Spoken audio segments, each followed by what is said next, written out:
Good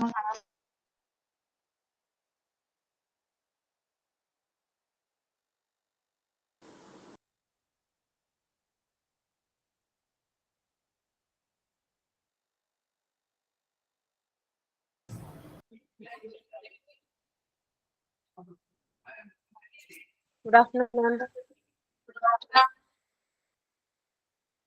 അത് teacher അല്ല കേട്ടാ, ഞാനാണ് വന്നിരിക്കുന്നേ. Good afternoon. Good afternoon, ma'am. Good afternoon. Okay, ma'am. Good afternoon. Good afternoon. ഇന്ന് ആദ്യ ടീച്ചർ ഇല്ല, ലീവാണ്. അതുകൊണ്ട് അതിന് പകരം ഞാനാണ്. നമുക്ക് 1.5 മണിക്കൂറായിരിക്കും ക്ലാസ് കേട്ടാ. 3 മണി വരെ ക്ലാസ് ഉണ്ടാവുള്ളൂ. Okay Okay, ma'am. ഓക്കെ. എല്ലാവർക്കും ബോറടിക്കോ? No, ma'am. ഇല്ല. ഓക്കെ.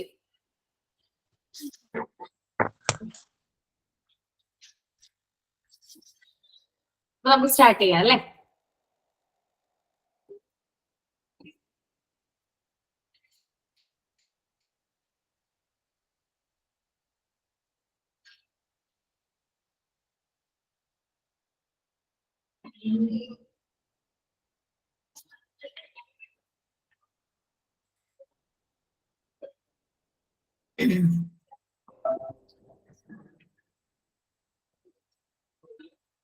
ഓക്കെ, അപ്പൊ നമ്മള് കഴിഞ്ഞ ക്ലാസ്സിൽ ആക്സിഡന്റ് ആൻഡ് എമർജൻസി ഡിപ്പാർട്ട്മെന്റിനെ കുറിച്ചിട്ടായിരുന്നു പറഞ്ഞിരുന്നത്.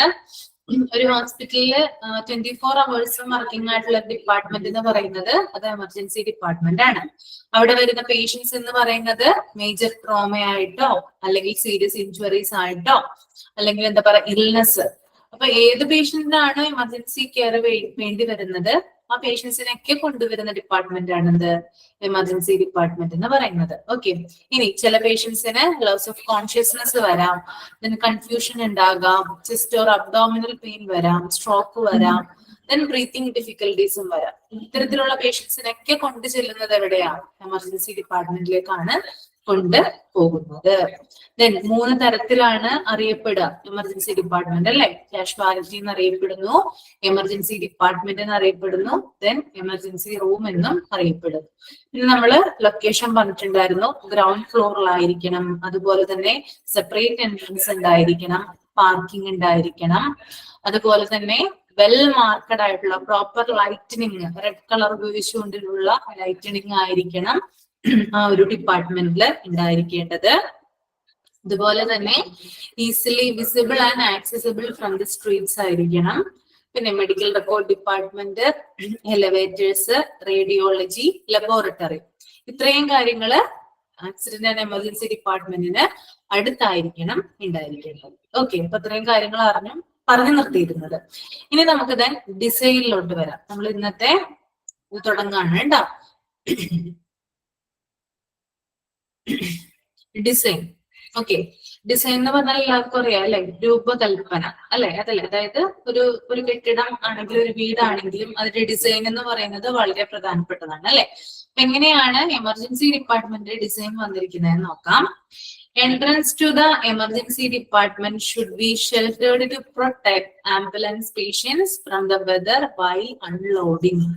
അതായത് പേഷ്യൻസിനെ അൺലോഡ് ചെയ്യുന്ന സമയത്ത്, ഇപ്പൊ പേഷ്യൻസിനെ ആംബുലൻസിൽ നിന്നും ആ ഒരു എൻട്രൻസിലേക്ക് ഷിഫ്റ്റ് ചെയ്യുന്ന സമയത്ത് അവിടുത്തെ ഷെൽട്ടറിങ് എന്ന് പറയുന്നത് പ്രോപ്പർ ആയിട്ടായിരിക്കണം ഉണ്ടായിരിക്കേണ്ടത്. ഓക്കെ, ഇപ്പൊ മേൽക്കൂരയൊക്കെ ഉണ്ടല്ലോ, അതായത് മുകൾ ഭാഗം അല്ലേ, അതെന്ന് പറയുന്നത് പ്രോപ്പർ ആയിട്ട് ഷെൽട്ടറിങ് സംവിധാനങ്ങൾ ഉണ്ടായിരിക്കണം എന്ന് പറയുന്നുണ്ട്.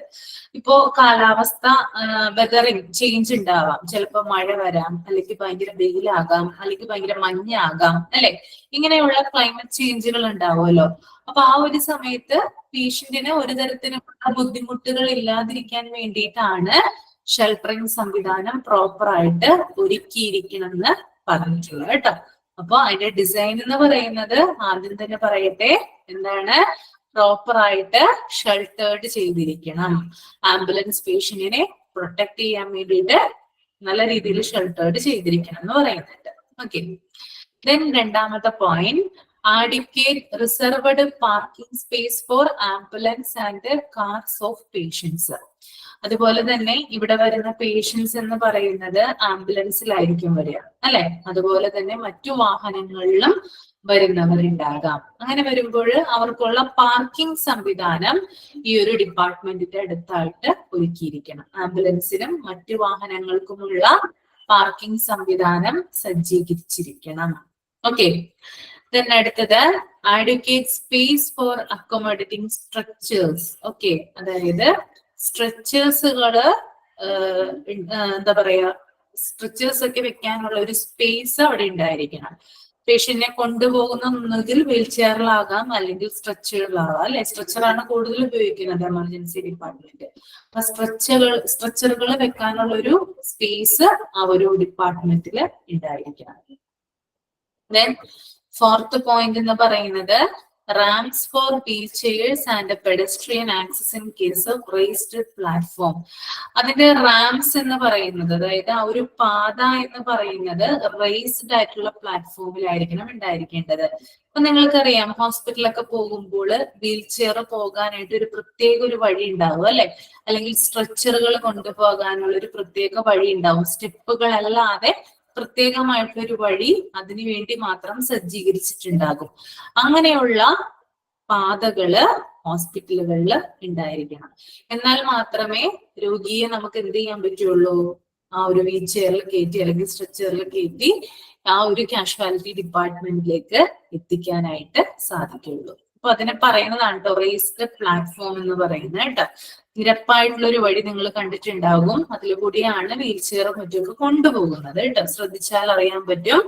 ഹോസ്പിറ്റലുകളിൽ നിങ്ങൾ കണ്ടിട്ടില്ലേ? ഇത് കണ്ടിട്ടുണ്ടോ?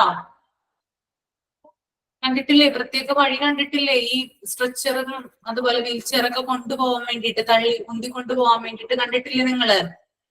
ആരും കണ്ടിട്ടില്ല? കണ്ടിട്ടുണ്ട് അല്ലേ? ഓക്കെ. അപ്പോ ഇതാണ് ഇതിന്റെ ഡിസൈൻ കേട്ടോ. ഒന്നെന്ന് പറയുന്നത് ഷെൽട്ടർ, നല്ല രീതിയിൽ ഷെൽട്ടറിങ് സംവിധാനം ഒരുക്കിയിരിക്കണം. രണ്ടാമത്തേത് ആംബുലൻസിനും കാറുകൾക്കും ഒക്കെ പാർക്ക് ചെയ്യാനുള്ള സൗകര്യം ഉണ്ടായിരിക്കണം. മൂന്നാമത്തേത് സ്ട്രെച്ചറുകൾ വെക്കാനുള്ള ഒരു സ്പേസ് ഉണ്ടായിരിക്കണം. നാലാമത്തേത് റേസ്ഡ് പ്ലാറ്റ്ഫോം, അതായത് ആ ഒരു എന്താ പറയാ പല റാംസുകൾ ഉണ്ടായിരിക്കണം. ഈ വീൽ ചെയറും സ്ട്രെച്ചറും പോകാനുള്ള റാമ്പുകള് സജ്ജീകരിച്ചിരിക്കണം എന്നാണ് പറയുന്നത്. അടുത്തത് നമുക്ക് നോക്കാം major space determinants for planning. എന്തൊക്കെയാണ്, അതായത് നമ്മൾ ഈ ഒരു എന്താ പറയാ ഈ ഒരു ആക്സിഡന്റ് ആൻഡ് എമർജൻസി ഡിപ്പാർട്ട്മെന്റിന്റെ ഡിസൈൻ നമ്മൾ പറഞ്ഞു.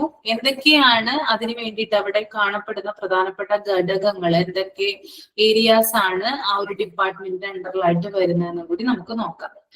ആദ്യം എന്ന് പറയുന്നത് ഫങ്ഷണൽ ഏരിയാസ് ആണ്. അതായത് അതിന്റെ പ്രവർത്തന മേഖലകൾ എന്തൊക്കെയാണ്, ഏതൊക്കെ ഇതിൽ ആ ഒരു ഡിപ്പാർട്ട്മെന്റ് ചെന്ന് കഴിഞ്ഞാൽ ഏതൊക്കെ പ്രധാനപ്പെട്ട ഏരിയകൾ നമുക്കവിടെ കാണാനായിട്ട് സാധിക്കും.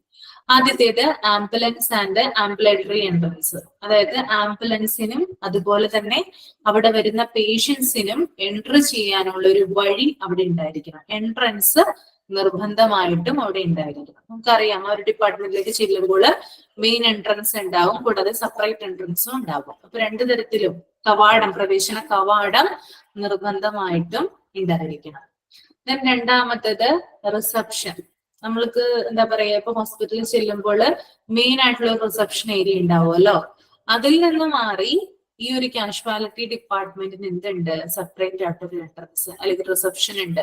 അവിടെ ഒരു സ്റ്റാഫ് ഉണ്ടാകും, അവരോടാണ് നമ്മൾ കൂടുതൽ കാര്യങ്ങളൊക്കെ ചോദിക്കുക. ഓക്കെ. Then triage.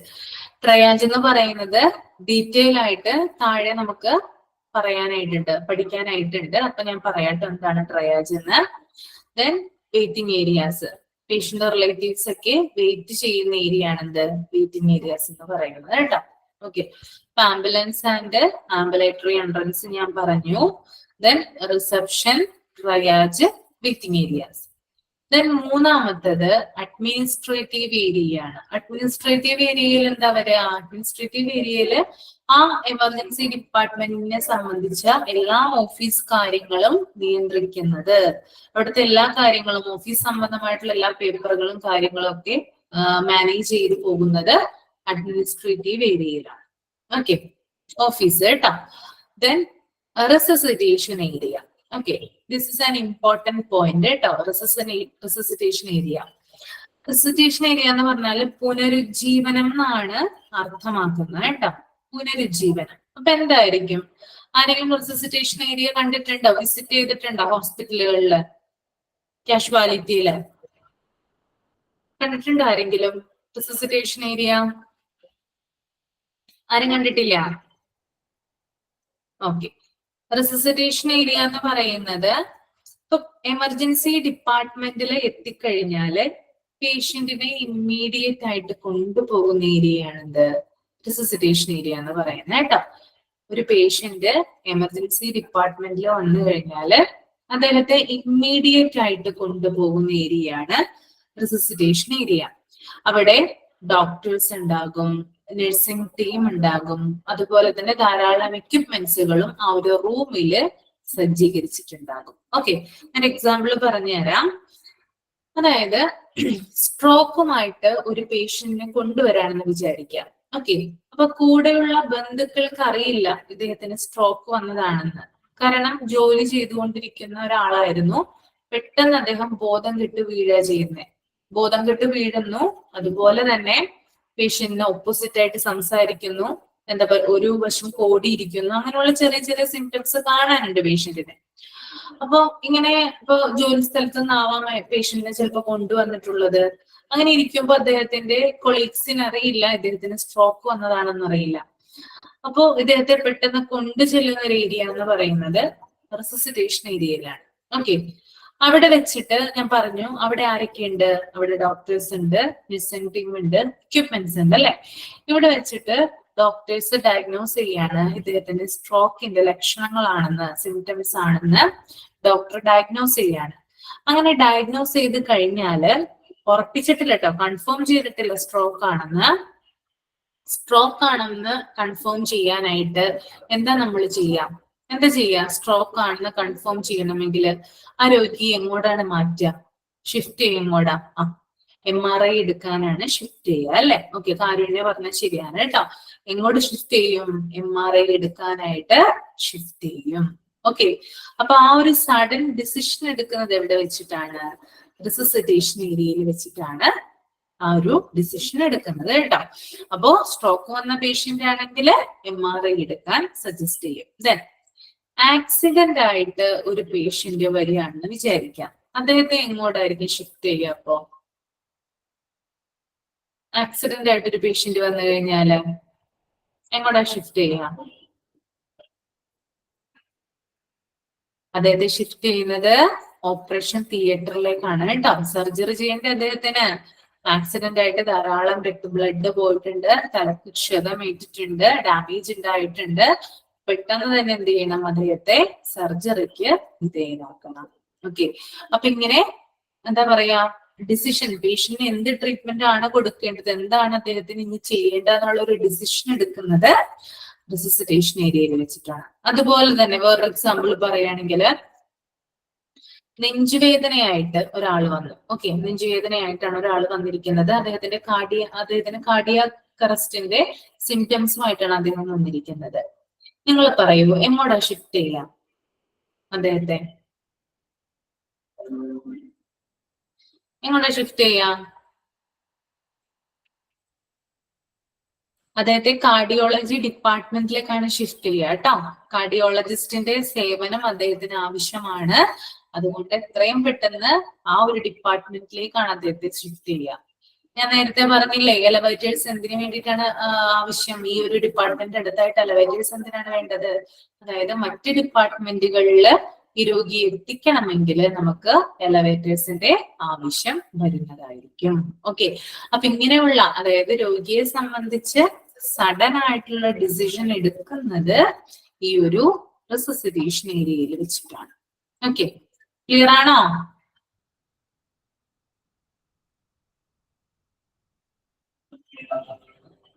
ദെൻ നമുക്ക് നോക്കാം acute treatment area. Acute treatment area of non ambulant patients. Okay, അതായത് ഇവിടെ വരുന്നത് ക്രിട്ടിക്കൽ ആയിട്ടുള്ള പേഷ്യൻസ് ആണ് അല്ലെ. ഫുൾ ആയിട്ട് ക്രിട്ടിക്കൽ ആയിട്ടുള്ള പേഷ്യൻസ് ആണ് ഇവിടെ വരുന്നത്.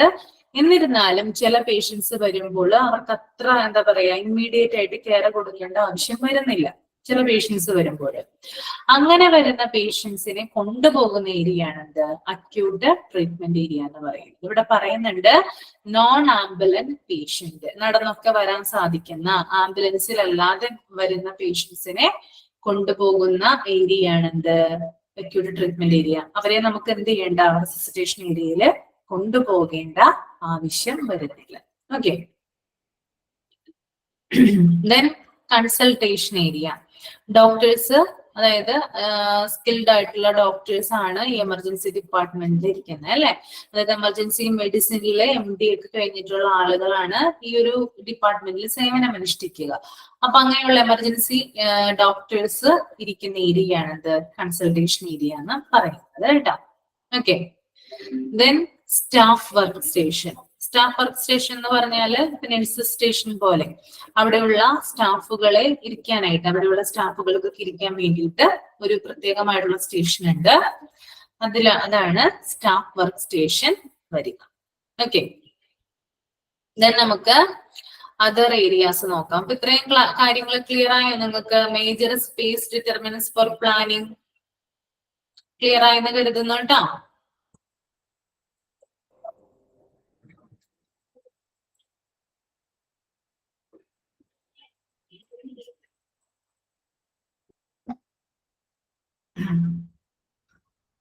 അതർ ഏരിയാസില് ഫസ്റ്റ് വരുന്നതാണ് എന്ത്? പ്രൊസീജിയർ റൂം എന്ന് പറയുന്നത് കേട്ടോ. അതായത് ഈ ഒരു ഡിപ്പാർട്ട്മെന്റിന്റെ മറ്റു വിഭാഗങ്ങളാണ് ഇനി നമ്മൾ പഠിക്കാനായിട്ട് പോകുന്നത്. അതിനകത്തൊന്നാണ് പ്രൊസീജിയർ റൂം. പ്രൊസീജിയർ റൂം എന്ന് പറഞ്ഞാല് അതായത് എന്തെങ്കിലും ഇപ്പോ പെട്ടെന്ന് തന്നെ എന്തെങ്കിലും പരിക്കുകളൊക്കെ പറ്റി വരുന്ന പേഷ്യന്റ് ആണെങ്കിൽ, എന്തെങ്കിലും ഇഞ്ചുറി ഒക്കെ സംഭവിക്കുകയാണെങ്കിൽ, ഇപ്പോ ഒടിവോ ചതവോ എല്ല് പൊട്ടലോ അങ്ങനെയുള്ള കാര്യങ്ങളൊക്കെ ഉണ്ടാവുകയാണെങ്കിൽ ആ ഇഞ്ചുറി എന്താ ബാൻഡേജ് ചെയ്യാനായിട്ട് ഡ്രസ്സിംഗ് റൂമാണ് എന്ത്? പ്രൊസീജിയേഴ്സ് റൂം എന്ന് പറയുന്നത് കേട്ടോ. ഡ്രസ്സിംഗ് ചെയ്യുന്ന റൂമിനെയാണ് നമ്മൾ പ്രൊസീജിയർ റൂം എന്ന് പറയുന്നത്. ഓക്കെ. ദെൻ പ്ലാസ്റ്റർ റൂം എന്ന് പറഞ്ഞു കഴിഞ്ഞാല് നമുക്കറിയാം, ഞാൻ പറഞ്ഞെന്താണ്, ഇപ്പൊ എല്ലിന് പൊട്ടലൊക്കെ ഉണ്ടാവുകയാണെങ്കിൽ എന്താണ്? പ്ലാസ്റ്റർ ചെയ്യും അല്ലെ. കൈയും കാലും ഒക്കെ എന്താണ് എന്തെങ്കിലും ചതവും കാര്യങ്ങളൊക്കെ ഉണ്ടാവുകയാണെങ്കിൽ പ്ലാസ്റ്റർ ചെയ്യും നമ്മുടെ ശരീരഭാഗങ്ങള്. അപ്പൊ ആ ഒരു ഇത് നടക്കുന്ന റൂമാണ് എന്ത്? പ്ലാസ്റ്റർ റൂം എന്ന് പറയുന്നത്. ഓക്കെ, പേരിൽ തന്നെ ഉണ്ട് കേട്ടോ. Then pharmacy drug preparation. Pharmacy drug പ്രിപ്പറേഷനിൽ വരുന്നത് ഈ കാഷ്വാലിറ്റി അല്ലെങ്കിൽ ഈ എമർജൻസി ഡിപ്പാർട്ട്മെന്റിന് സെപ്പറേറ്റ് ആയിട്ട് എന്തുണ്ട്? മെഡിസിൻ കൊടുക്കാനായിട്ടുള്ള സൗകര്യമുണ്ട്. അവിടെ തന്നെ എന്തുണ്ട്? ഫാർമസി പ്രവർത്തിക്കുന്നുണ്ട്. അതാണ് പറയുന്നത് കേട്ടോ. Okay. Then isolation room. Isolation room എന്ന് പറഞ്ഞാൽ എന്താണ്? അതായത് ഒറ്റപ്പെട്ട മുറികളാണ് അല്ലെ. ഇപ്പോ അതായത് പേഷ്യന്റിനെ പ്രത്യേകമായിട്ട് പാർപ്പിക്കുന്ന റൂംസ് ആണത് ഐസൊലേഷൻ റൂംസ് എന്ന് പറയുന്നത്. ഇപ്പൊ നിപ്പ പോലുള്ള രോഗങ്ങള്, കൊറോണ പോലുള്ള രോഗങ്ങളൊക്കെ വന്നു കഴിഞ്ഞാൽ എന്ത് ചെയ്യും? പേഷ്യന്റിനെ ഐസൊലേറ്റ് ചെയ്യും അല്ലെ. മറ്റാരും ക്ലോസ് കോണ്ടാക്ട് ഇല്ലത്തക്ക രീതിയിൽ പേഷ്യന്റിനെ തനിച്ച് താമസിപ്പിക്കുന്നതാണത് ഐസൊലേഷൻ റൂംസ് എന്ന് പറയും. Then decontamination area.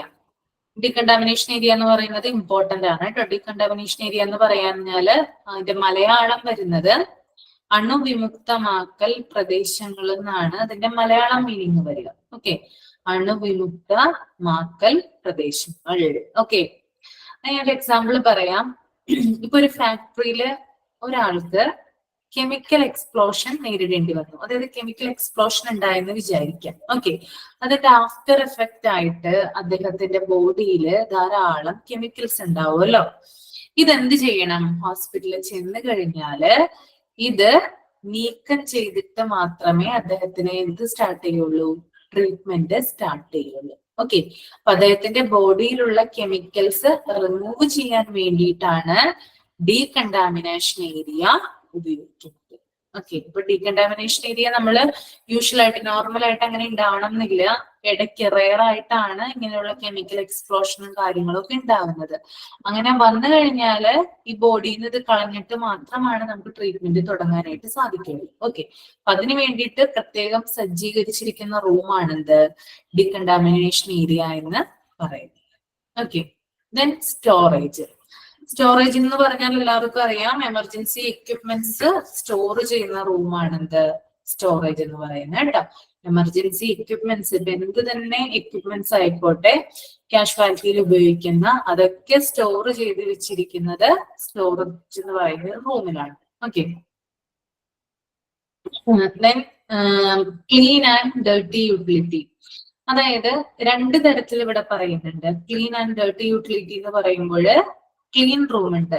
Clean room എന്ന് പറഞ്ഞാല് പേഷ്യന്റ് ഇതുവരെ ഉപയോഗിക്കാത്ത സാധനങ്ങൾ സൂക്ഷിച്ചു വെച്ചിരിക്കുന്ന റൂം. ഓക്കെ, എന്തുമായിക്കോട്ടെ. ഇപ്പൊ പേഷ്യന്റ് നമുക്കൊരു കുറച്ച് എന്താ പറയാ സിറഞ്ച് വേണം, സൂചി വേണം, പഞ്ഞി വേണം, അങ്ങനെയുള്ള, അതുപോലെ തന്നെ ഇപ്പൊ ബാൻഡേജ് ചെയ്യാനുള്ള ബാൻഡേജും കാര്യങ്ങളും, അങ്ങനെയുള്ള പ്ലാസ്റ്റർ ചെയ്യാനുള്ള കാര്യങ്ങള്, ഇതൊക്കെ എന്താണ് സൂക്ഷിച്ചു വെച്ചിരിക്കുന്ന റൂമിനെയാണ് നമ്മൾ ക്ലീൻ റൂം എന്ന് പറയാ. ഇനി അവിടെ തന്നെ പറയുന്നുണ്ട് ഡർട്ടി യൂട്ടിലിറ്റി എന്ന് പറയുന്നുണ്ട്. അതായത് പേഷ്യന്റ് ഉപയോഗിച്ച വസ്തുക്കള് സ്റ്റോർ ചെയ്യുന്നത്.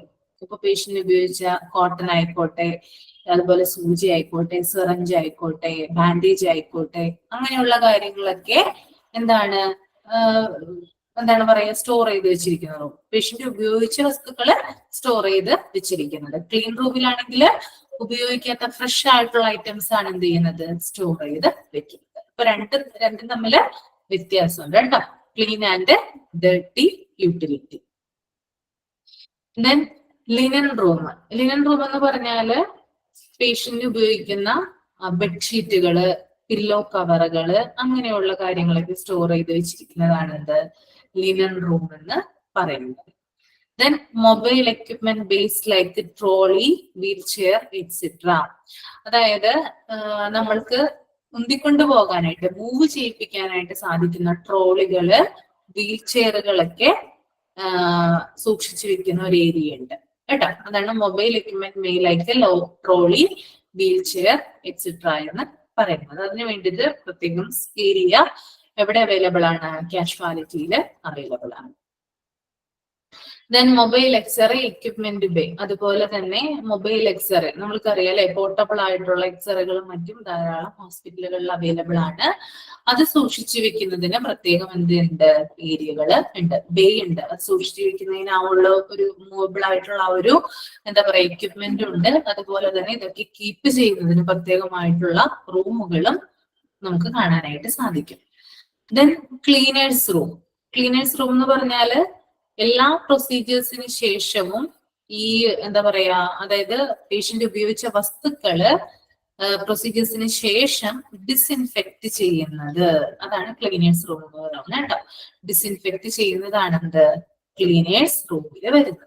ഓക്കെ, അപ്പോ പ്രൊസീജിയർ റൂം ഉണ്ട്, ദെൻ പ്ലാസ്റ്റർ റൂം ഉണ്ട്, then pharmacy, drug preparation, isolation room, decontamination areas, storage, clean and dirty utility, linen room, mobile equipment bay like trolley, wheel chair etcetera, mobile x-ray equipment bay, cleaners room. Okay, clear ആണോ? Okay,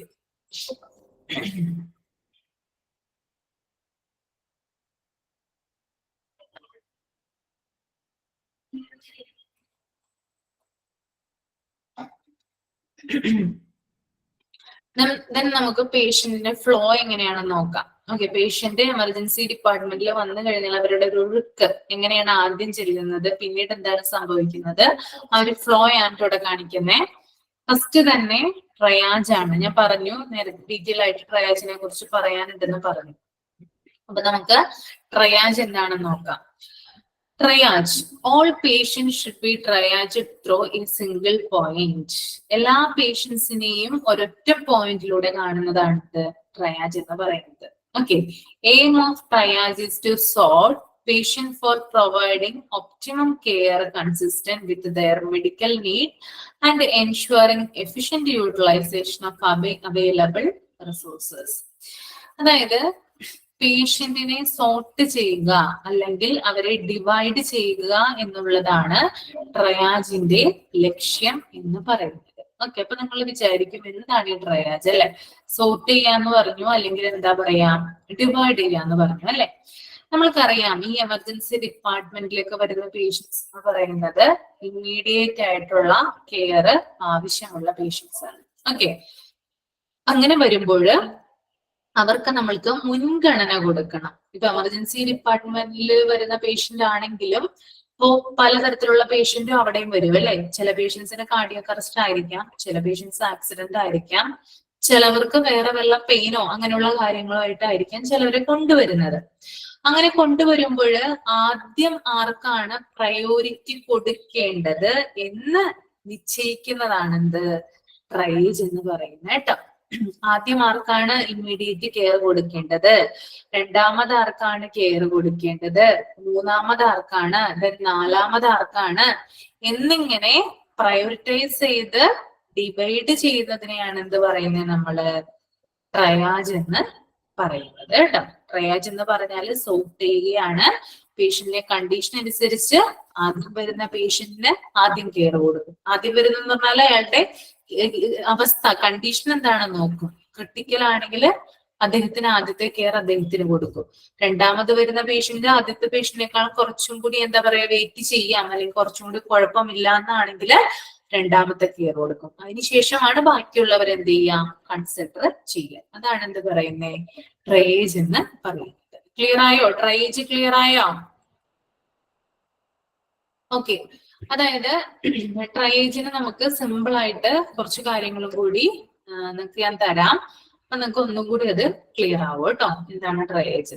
okay, ട്രയേജിനെ നമുക്ക് 4 രീതിയിൽ തരംതിരിക്കാം. Okay, ഞാനിവിടെ പറയുന്നത് എല്ലാ ഹോസ്പിറ്റലുകളിലും കാണാനായിട്ട് സാധിക്കില്ല. ചില ഹോസ്പിറ്റലുകളിൽ ഈ പറയുന്ന നോംസ് മാനദണ്ഡങ്ങളിൽ വ്യത്യാസം ഉണ്ടാകാം. ഓക്കെ, എല്ലാ ഹോസ്പിറ്റലും ഒരുപോലെ അല്ല ട്രയേജ് സംവിധാനം നിലനിൽക്കുന്നത്. ചില ഹോസ്പിറ്റലുകളിൽ വേറെ ആയിരിക്കും ഉണ്ടായിരിക്കും. ഓക്കെ, ഇങ്ങനെ തന്നെ ആയിരിക്കണമെന്ന് നിർബന്ധം പാടില്ല. എന്നാലും ഓവറോൾ എല്ലാ ഹോസ്പിറ്റലും പൊതുവായിട്ട് പിന്തുടരുന്ന ട്രയേജ് സംവിധാനമാണ് ഞാനിവിടെ പറയുന്നത് കേട്ടോ. ഓക്കെ, ശ്രദ്ധിച്ചിരിക്കാം. ട്രയേജിനെ നമുക്ക് 4 ആയിട്ട് ഡിവൈഡ് ചെയ്യാം. ഓക്കെ, ആദ്യത്തേത് പ്രയോറിറ്റി 1 ആണ്, രണ്ടാമത്തേത് പ്രയോറിറ്റി 2, മൂന്നാമത്തേത് പ്രയോറിറ്റി 3, നാലാമത്തേത് ഓഫ് കോഴ്സ് പ്രയോറിറ്റി 4. ഓക്കെ, അപ്പൊ ഇതാണ് 4 പ്രയോറിറ്റി എന്ന് പറയുന്നത് ട്രയേജിന്റെ. അതിനകത്ത് ആദ്യത്തെ പ്രയോറിറ്റി 1 എന്ന് പറയുന്നത് റെഡ് കാറ്റഗറിയാണ്. Okay, red. Okay, RED red കാറ്റഗറിയാണ് പ്രയോറിറ്റി 1 വരുന്നത്. ഓക്കെ, അപ്പൊ ഈ റെഡ് കാറ്റഗറിയിലുള്ള പേഷ്യൻസ് എന്ന് പറയുന്നത് ഇമ്മീഡിയറ്റ് ആയിട്ട് കെയർ കിട്ടേണ്ട പേഷ്യൻസ് ആണ്. ഓക്കെ, ഇമ്മീഡിയറ്റ് ആയിട്ട് കെയർ കിട്ടേണ്ട പേഷ്യന്റ് ആണ് എന്ത് റെഡ് കാറ്റഗറിയിൽ വരുന്നത്. ഓക്കെ, ഇനി ഇവരുടെ ട്രീറ്റ്മെന്റ് നമ്മൾക്ക് സ്റ്റാർട്ട് ചെയ്യേണ്ടത്, കാഷ്വാലിറ്റിയിൽ ഇവരുടെ ട്രീറ്റ്മെന്റ് സ്റ്റാർട്ട് ചെയ്യേണ്ടത് വിത്തിൻ 0 മിനിറ്റിനുള്ളിലാണ്. ഓക്കെ, പേഷ്യന്റ് വന്ന് ഉടനടി തന്നെ എന്ത് കൊടുക്കണം, അവർക്ക് ട്രീറ്റ്മെന്റ് സ്റ്റാർട്ട് ചെയ്യണം വിത്തിൻ 0 മിനിറ്റ്. ഓക്കെ, ഇനി ഫോർ എക്സാമ്പിൾ ആയിട്ട് നമുക്ക് വേണമെങ്കിൽ പറയാം കാർഡിയാക് അറസ്റ്റ്. കാർഡിയാക് അറസ്റ്റ് വരുന്ന ഒരു പേഷ്യന്റ് ആള് കാഷ്വാലിറ്റി ഡിപ്പാർട്ട്മെന്റിൽ എത്തിക്കഴിഞ്ഞാല് ആളെ ഉൾപ്പെടുത്തിയിരിക്കുന്നത് റെഡ് കാറ്റഗറിയിലാണ്. ഇമ്മീഡിയറ്റ് കെയർ ആണ് കൊടുക്കേണ്ടത്. 0 മിനിറ്റിനുള്ളിൽ എന്ത് കൊടുത്തിരിക്കണം, ആൾക്ക് ട്രീറ്റ്മെന്റ് കൊടുത്തിരിക്കണം. ഓക്കെ, പിടികിട്ടിയോ ട്രയാജ് എന്ന് പറഞ്ഞാൽ എന്താണെന്ന്? ഏകദേശം ഒരു ഐഡിയ കിട്ടിയില്ലേ? ഓക്കെ, ദെൻ നമുക്ക് പ്രയോറിറ്റി 2 എന്താണെന്ന് നോക്കാം. പ്രയോറിറ്റി 2 എന്ന് പറഞ്ഞാല് അത് യെല്ലോ കാറ്റഗറിയാണ്, മഞ്ഞ. ഓക്കെ, യെല്ലോ കാറ്റഗറിയാണ് പ്രയോറിറ്റി 2 വരിക. ഓക്കെ, ഇനി അവര് നമുക്ക് വെരി അർജന്റ് ആ ഒരു വിഭാഗത്തില് പെടുത്താം. ഇമ്മീഡിയറ്റ് കെയർ തന്നെയാണ് കേട്ടോ, വെരി അർജന്റിലാണ് അവര് വരിക. ഓക്കെ, വെരി അർജന്റിലാണ് ഈ പേഷ്യൻസ് വരിക. ദെൻ അവരുടെ ടൈം എന്ന് പറയുന്നത്, അവർക്ക് ട്രീറ്റ്മെന്റ് സ്റ്റാർട്ട് ചെയ്യേണ്ട അവരുടെ ടൈം എന്ന് പറയുന്നത് വിത്തിൻ 1 മിനിറ്റ് ആണ്. 1 മിനിറ്റിനുള്ളിൽ എന്ത് ചെയ്യണം? അത് നമ്മൾ പറഞ്ഞു 0 മിനിറ്റ് എന്നല്ലേ, എന്നാൽ ഇപ്പൊ എന്താണ് 1 മിനിറ്റിനുള്ളില് ട്രീറ്റ്മെന്റ് സ്റ്റാർട്ട് ചെയ്യണം. ഇനി അവരുടെ അല്ലെങ്കിൽ എന്താ പറയാ, നിങ്ങൾ തന്നെ പറയൂ, ഒരു എക്സാമ്പിൾ പറയൂ, എന്താ പറയാ? ഞാൻ കാർഡിയാക് അറസ്റ്റ് ആണല്ലേ പറഞ്ഞത്. രണ്ടാമത്തേത് നിങ്ങൾക്ക് എന്ത് എക്സാമ്പിൾ പറയാനായിട്ട് സാധിക്കും? പ്രയോറിറ്റി 2 വരുന്ന പേഷ്യന്റ് ആണെങ്കിൽ വെരി അർജന്റ് ആണെന്ന് ഞാൻ പറഞ്ഞു, വിത്തിൻ 1 minute ആണെന്നും പറഞ്ഞു. എക്സാമ്പിൾ എന്ത് പറയാം നമുക്ക്? എക്സാമ്പിൾ പറഞ്ഞേ. ഈ ആക്സിഡന്റ് കേട്ടോ, ആക്സിഡന്റുമായിട്ട് വരുന്ന പേഷ്യൻസ് വരുന്നത് ഏത് കാറ്റഗറിയിലാ? അവരെ നമ്മൾ ഇൻക്ലൂഡ് ചെയ്യുന്നത് യെല്ലോ കാറ്റഗറിയിലാണ് കേട്ടോ. ഓക്കെ, അപ്പൊ രണ്ടും ക്ലിയർ ആയെന്ന് കരുതുന്നു. മൂന്നാമത്തേത് എന്ന് പറഞ്ഞാല് ഏതാണ്? ഗ്രീൻ കാറ്റഗറിയാണ്. ഓക്കെ, കളർ മാറുന്നുണ്ട് കേട്ടോ. ഓരോ കാറ്റഗറി അല്ലെങ്കിൽ ഓരോ പ്രയോറിറ്റി ഞാൻ പറയുമ്പോൾ അവിടെ കളർ ചേഞ്ച് ആവുന്നുണ്ട്. ഓക്കെ, ഗ്രീൻ കാറ്റഗറിയാണ് പ്രയോറിറ്റി 3 വരുന്നത്. ഓക്കെ, ഈ രോഗികൾക്ക് എന്ന് പറഞ്ഞാല് ആദ്യത്തേതിനേക്കാളും അല്ലെങ്കിൽ രണ്ടാമത്തതിനേക്കാളും കുറച്ചും കൂടി എന്ത് മതി? കെയർ കുറവ് മതി. ഓക്കെ, അപ്പോ കെയർ കൊടുക്കണം നമ്മൾക്ക്, പക്ഷെ എന്ത് വേണ്ട? ആദ്യത്തേതിന്റെ അത്രയോ അല്ലെങ്കിൽ എന്താ പറയാ രണ്ടാമത്തേതിന്റെ അത്രയും എന്ത് ചെയ്യണ്ട? നമ്മള് കെയർ കൊടുക്കേണ്ട ആവശ്യം വരുന്നില്ല. ഓക്കെ, അപ്പോ മൂന്നാമത്തെ കാറ്റഗറി അർജന്റ് കെയർ ആണ്. ഓക്കെ, ആദ്യത്തേത് ഇമ്മീഡിയറ്റ് ആയിരുന്നു, രണ്ടാമത്തേത് വെരി അർജന്റ് ആണ്, മൂന്നാമത്തേത് അർജന്റ് കെയർ. ഓക്കെ, ഇനി ഇവരുടെ ടൈം പീരീഡ് ഒന്ന് നിങ്ങൾ ഗസ് ചെയ്തേ. എത്രയായിരിക്കാം വരിക? ടൈം എത്രയായിരിക്കും വരിക? 2 ആണോ?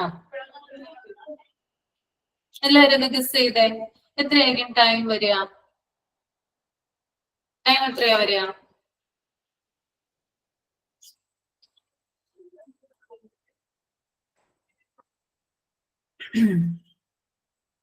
എല്ലാവരും 5 പറയുന്നു. അല്ല, 5 കേട്ടോ, 5 വിത്തിൻ 30 minutes കേട്ടോ. ട്രീറ്റ്മെന്റ് അരമണിക്കൂറിനുള്ളില് സ്റ്റാർട്ട് ചെയ്താൽ മതി. ഓക്കെ, വിത്തിൻ 30 minutes കേട്ടോ. അർജന്റ് ആണ്, എന്നിരുന്നാലും കൂടിയും എന്താണ് ആദ്യത്തിന്റെ എത്രയോ രണ്ടാമത്തിന്റെ എത്രയോ നമ്മൾ എന്ത് ചെയ്യണ്ട? സ്ട്രെയിൻ ചെയ്യേണ്ട ആവശ്യമില്ല. കുറച്ച് എന്ത് ചെയ്യാം, കുറച്ച് താമസിച്ചാലും പ്രശ്നമില്ല. ഓക്കെ, 30 minutes ആണ് കേട്ടോ. അപ്പൊ അതിനകത്ത് വരുന്നത് നമുക്ക് ചെസ്റ്റ് പെയിൻ അതിനകത്ത് ഇൻക്ലൂഡ് ചെയ്യാം. എക്സാമ്പിൾ ആയിട്ട് ചെസ്റ്റ് പെയിൻ എന്ന് പറയുന്നത് കാർഡിയാക് അറസ്റ്റ് അല്ലാതെയുള്ള ചെസ്റ്റ് പെയിൻ ആണ് ഉദ്ദേശിക്കുന്നത്. ഗ്യാസിന്റേതായിട്ടുള്ള ബുദ്ധിമുട്ടുകളൊക്കെ ഉണ്ടാവുന്നവർക്ക് ചെസ്റ്റ് പെയിൻ വരാറുണ്ട് അല്ലെ, തുളഞ്ഞു കയറുന്ന പോലുള്ള വേദന, അതുപോലെ തന്നെ തൊണ്ടയിൽ എന്തോ തങ്ങി നിൽക്കുന്ന പോലുള്ള കാര്യങ്ങൾ അങ്ങനെയുള്ള വരാറുണ്ട്. അപ്പൊ അത് നമുക്ക് കാഷ്വാലിറ്റി ഡിപ്പാർട്ട്മെന്റിൽ നമ്മളെ കൊണ്ടുചെന്ന് കഴിഞ്ഞാൽ പെട്ടെന്ന് തന്നെ അവർക്ക് മനസ്സിലാകും നമ്മൾക്ക് എന്ത് തരത്തിലുള്ള നെഞ്ചുവേദനയാണ്.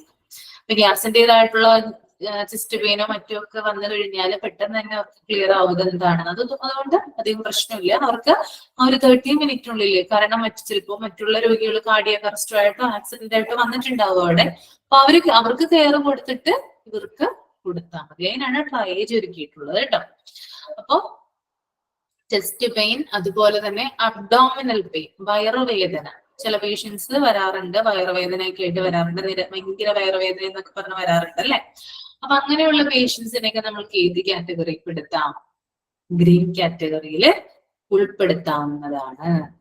ഓക്കെ, ദെൻ ലാസ്റ്റ് വൺ എന്ന് പറയുന്നത് പ്രയോറിറ്റി 4 ആണ്, ബ്ലാക്ക് കാറ്റഗറി. ഓക്കെ, ബ്ലാക്ക് കാറ്റഗറിയാണ് കേട്ടോ. ബ്ലാക്ക് കാറ്റഗറി ആകുമ്പോൾ നമുക്ക് എന്തോരം ഏതാ വരിക?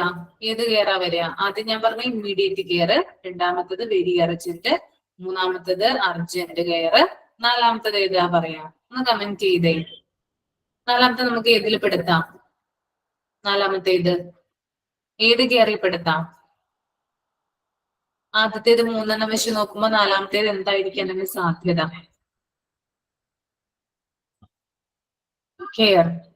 കെയർ ആണോ? കെയർ വേണം. ഓക്കെ, കെയർ വേണം. എന്ത് തരത്തിലുള്ള കെയർ ആണ്? നോർമൽ കെയർ ആണോ? ലെസ് അർജന്റ് ആണ് കേട്ടോ വരിക, അധികം അർജന്റ് അല്ല, അതാ വരിക കേട്ടോ. ആ ഒരു ഇതിലാണ് നമ്മൾ പറയാ ലെസ് അർജന്റ്. ഓക്കെ, ഇതിന്റെ ടൈം പീരീഡ് ഒന്ന് കമന്റ് ചെയ്ത് ഒന്ന്. ഏതായിരിക്കും? മൂന്നാമത്തേത് 30 minutes ആണെന്ന് പറഞ്ഞു. മിടുക്കി പ്രവിത, ശ്രീജിത്ത് എല്ലാവരും പറയുന്നത് 1 hour കേട്ടോ. അതായത് ട്രീറ്റ്മെന്റ് നമുക്ക് 1 മണിക്കൂർ കഴിഞ്ഞ് സ്റ്റാർട്ട് ചെയ്താൽ മതി, അധികം പ്രശ്നമില്ല. അവരെ വേണമെങ്കിൽ നമുക്ക് കുറച്ചു നേരം വെയിറ്റ് ചെയ്യിപ്പിക്കാം. ഓക്കെ, അങ്ങനെയുള്ള പേഷ്യൻസ് ആണ് ബ്ലാക്ക് കാറ്റഗറിയിൽ വരുന്നത്.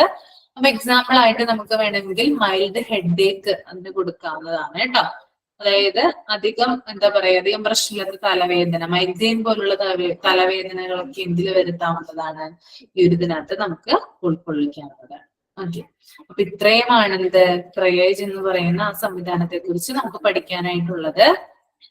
ഫീവർ വേണമെങ്കിൽ നമുക്ക് ചെയ്യാം. ഫീവർ ഓക്കെ, അതായത് ഗുരുതരമല്ലാത്ത എന്ത് രോഗം ആയിക്കോട്ടെ അത് നമുക്ക് ബ്ലാക്ക് കാറ്റഗറിയിൽ ഉൾപ്പെടുത്താവുന്നതാണ്. ഓക്കെ, അപ്പോ പ്രധാനമായിട്ടും പ്രയോറിറ്റി ഏതൊക്കെയാണെന്ന് പഠിക്കാം, അതിന്റെ കളറുകൾ പഠിച്ചിരിക്കാം. ഓക്കെ, അതാണ് ഇമ്പോർട്ടന്റ് ആയിട്ട് വേണ്ടത്. പിന്നെ ടൈം പീരീഡും വേണമെങ്കിൽ നോക്കി വെക്കാം. എക്സാമ്പിള് നിങ്ങൾക്ക് മനസ്സിലാവാൻ വേണ്ടിയിട്ട് തന്നതാണെന്ന് മാത്രം കേട്ടോ, അത് പഠിച്ചിരിക്കണമെന്ന് യാതൊരു നിർബന്ധവും ഇല്ല. ഓക്കെ, അപ്പോ priority 1 red category, priority 2, priority ഒന്നും കൂടി പറയാം കേട്ടോ. പ്രയോറിറ്റി 1 വരുന്നത് റെഡ് കാറ്റഗറി ആണ്. ഓക്കെ, ഇമ്മീഡിയറ്റ് കെയർ ആണ് ആവശ്യം. വിത്തിൻ 0 മിനിറ്റിനുള്ളിൽ ചികിത്സ കൊടുത്തിരിക്കണം. കാർഡിയാക് അറസ്റ്റ് ആണ് എക്സാമ്പിൾ. ഇനി പ്രയോറിറ്റി 2 എന്ന് പറയുന്നത് യെല്ലോ കാറ്റഗറി ആണ്. എന്താണ്, വെരി അർജന്റ് ആണ് അല്ലെ, വെരി അർജന്റ് ആണ്. Then within 1 minute accident.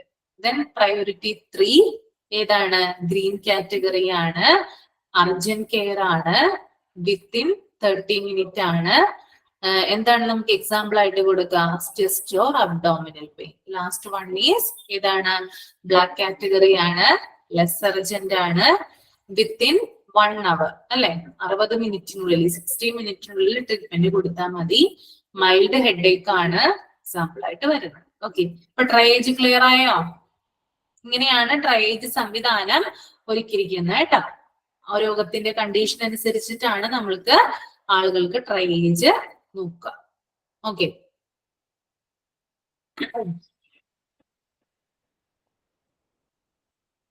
അപ്പൊ ആദ്യം നമ്മൾ ട്രയേജിലൂടെ പേഷ്യന്റിനെ നീക്കി. ഏതാണ്, ആർക്കാണ്, എവിടേക്കാണ് കെയർ കൊടുക്കേണ്ടത്, ഏതൊക്കെ ഘട്ടത്തിലാണ് എന്താണ് കെയർ കൊടുക്കേണ്ടതെന്നൊക്കെ നമ്മൾ തീരുമാനിച്ചു. അതിനുശേഷം എന്ത് ചെയ്യുന്നു, റിസപ്ഷനിലേക്ക് വരുന്നു അല്ലെ. റിസപ്ഷൻ എന്ന് പറയുന്നത് close operational relationship exist with triage. Triage സംവിധാനത്തിന്റെ തൊട്ടടുത്ത് തന്നെയായിരിക്കണം റിസപ്ഷൻ ഏരിയ എന്ന് പറയുന്നത്. Okay, after triage patients details are record by the clerical staff. ട്രയേജിന് ശേഷം എന്ത് ചെയ്യുന്നു, ഒരു ക്ലറിക്കൽ സ്റ്റാഫ് വന്നിട്ട് എന്ത് ചെയ്യുന്നു, ഈ കാര്യങ്ങൾ, അതായത് പേഷ്യന്റെ വിവരങ്ങളും കാര്യങ്ങളും, അയാളുടെ പേര്, ഡീറ്റെയിൽസ്, അങ്ങനെയുള്ള കാര്യങ്ങളൊക്കെ എന്ത് ചെയ്യുന്നു, റെക്കോർഡ് ചെയ്യുന്നു. Then a new medical record is either raised or the old one retrieved. നിലവിൽ അവിടെ ചികിത്സയുള്ള പേഷ്യന്റ് ആണെങ്കിൽ അദ്ദേഹത്തിന്റെ പഴയ മെഡിക്കൽ റെക്കോർഡ് വീണ്ടെടുത്താൽ മതി. അല്ലെങ്കിൽ ഒരു പുതിയ പേഷ്യന്റ് ആണെങ്കിൽ അദ്ദേഹത്തിന് പുതുതായിട്ട് ഒരു മെഡിക്കൽ റെക്കോർഡ് ഓപ്പൺ ചെയ്യേണ്ടതായിട്ട് വരും. ഇതൊക്കെ ചെയ്യുന്നത് ആരാണ്, ക്ലറിക്കൽ സ്റ്റാഫ് ആണ് ചെയ്യുന്നത് കേട്ടോ റിസപ്ഷനിലെ. ഓക്കെ, ദെൻ അടുത്തത് ട്രീറ്റ്മെന്റ് ആണ്. Treatment, patients may be directed to resuscitation area, acute treatment area, consultation fast track area, medical imaging or waiting area based on emergency treatment is initiated. ആദ്യം പേഷ്യന്റിനെ treatment ചെയ്യാനായിട്ട്, അതായത് treatment patient ആരംഭിക്കുന്നത് first തന്നെ കൊണ്ടു ചെല്ലുന്നത് എവിടേക്കാണ്, resuscitation ഏരിയയിലാണ്. ഞാൻ പറഞ്ഞല്ലേ, അതായത് ഡിസിഷൻ എടുക്കുന്നത്. Then acute treatment area. ഇനി അധികം പ്രശ്നങ്ങളില്ലാത്ത പേഷ്യൻസ് ആണെങ്കിൽ അവരെ അക്യൂട്ട് ട്രീറ്റ്മെന്റ് ഏരിയയിലേക്കാണ് മാറ്റുന്നത്. Then consultation fast track area. Consultation കൊടുക്കുന്നെങ്കിൽ അല്ലെങ്കിൽ എന്താ പറയുക, ഡോക്ടേഴ്സ് കൺസൾട്ട് ചെയ്യുന്ന ഏരിയ. ദെൻ പേഷ്യന്റിന്റെ മെഡിക്കൽ ഇമേജിങ്, ഇപ്പോൾ എക്സ്റേ എടുക്കണമെങ്കിലോ അല്ലെങ്കിൽ സ്കാൻ ചെയ്യണമെങ്കിലോ ഒക്കെ എന്താണ്, ആ ഒരു വെയിറ്റിംഗ് ഏരിയയിലേക്ക് എന്ത് ചെയ്യുന്നു, പേഷ്യന്റിനെ കൊണ്ടുപോകുന്നു. ദെൻ അവർക്ക് എന്ത് കൊടുക്കുന്നു, എമർജൻസി ട്രീറ്റ്മെന്റ് ആരംഭിക്കും. ഓക്കെ, അപ്പൊ ഇത്രയുമാണ് ആ ട്രീറ്റ്മെന്റില് വരുന്നത് കേട്ടോ. ഓക്കെ, അപ്പൊ ട്രയാജ്, റിസപ്ഷൻ, ട്രീറ്റ്മെന്റ്, ഇത്രയും കാര്യങ്ങൾ ക്ലിയർ ആണോ?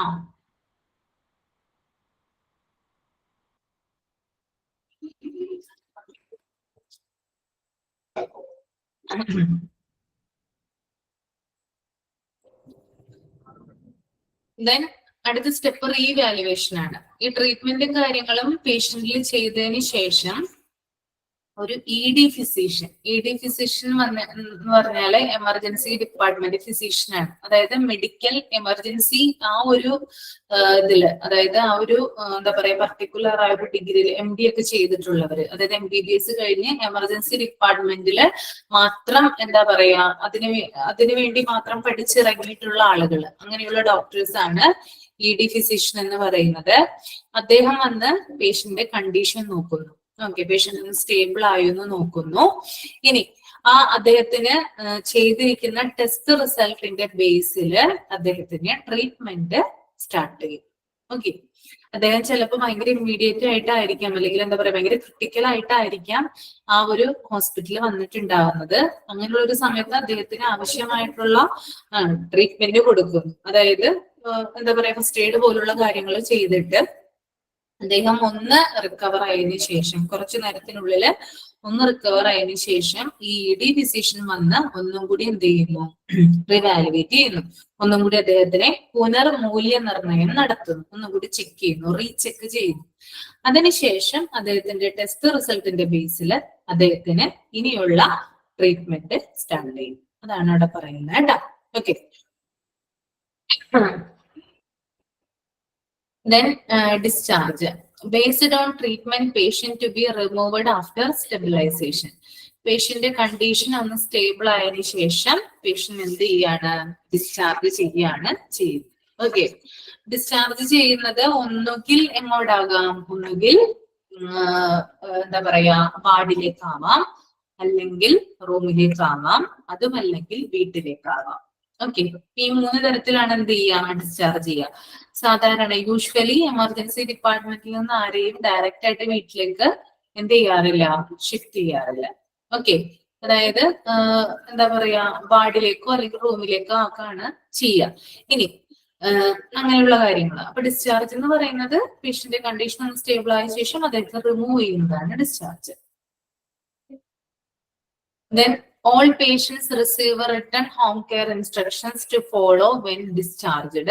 Referral can be made based on facilities of hospital and patient condition if needed. Okay. അതായത് പേഷ്യൻസ് എന്ത് ചെയ്യണം, ധാരാളം ഹോം കെയർ ഇൻസ്ട്രക്ഷൻസ് ഫോളോ ചെയ്യണമല്ലോ. അതായത് നമ്മള് ഇപ്പോ ഇങ്ങനൊരു കണ്ടീഷൻ ഭയങ്കര ഇപ്പൊ സ്ട്രോക്ക് വന്ന പേഷ്യൻസ് ഒക്കെ ആണെങ്കിൽ അവരെന്ത് ചെയ്യണം, സ്ട്രോക്ക് വന്നു കഴിഞ്ഞാലും പിന്നീട് അവര് വീട്ടിൽ ഫോളോ ചെയ്യേണ്ട ചില കാര്യങ്ങളുണ്ട്. അതായത് ഭയങ്കര സ്ട്രിക്റ്റ് ആയിട്ടുള്ള മീൽ പ്ലാനുകളും അതുപോലെ തന്നെ എക്സസൈസുകളും അങ്ങനെയുള്ള കാര്യങ്ങളൊക്കെ നമ്മൾ ധാരാളം ശ്രദ്ധിക്കണം അല്ലോ.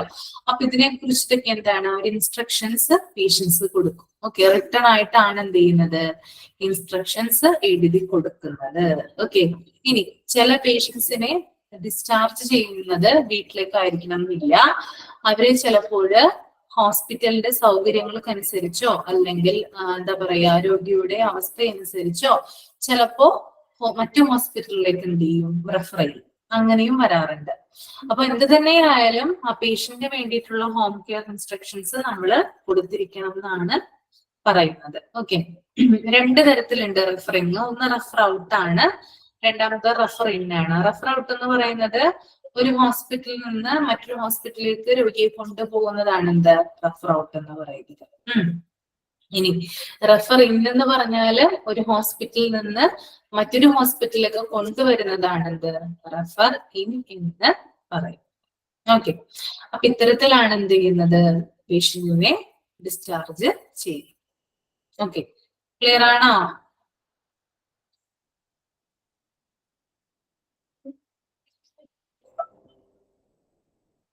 ഓക്കെ, അപ്പോ പേഷ്യന്റ് ഫ്ലോ എന്ന് പറഞ്ഞാല് ട്രയാജ് ഉണ്ട്, റിസപ്ഷൻ ഉണ്ട്, ട്രീറ്റ്മെന്റ്, റീവാലുവേഷൻ, ഡിസ്ചാർജ്. 5 സ്റ്റേജുകൾ എന്ത് ചെയ്യാം, അങ്ങനെ തന്നെ പഠിച്ചു വെക്കാം കേട്ടോ.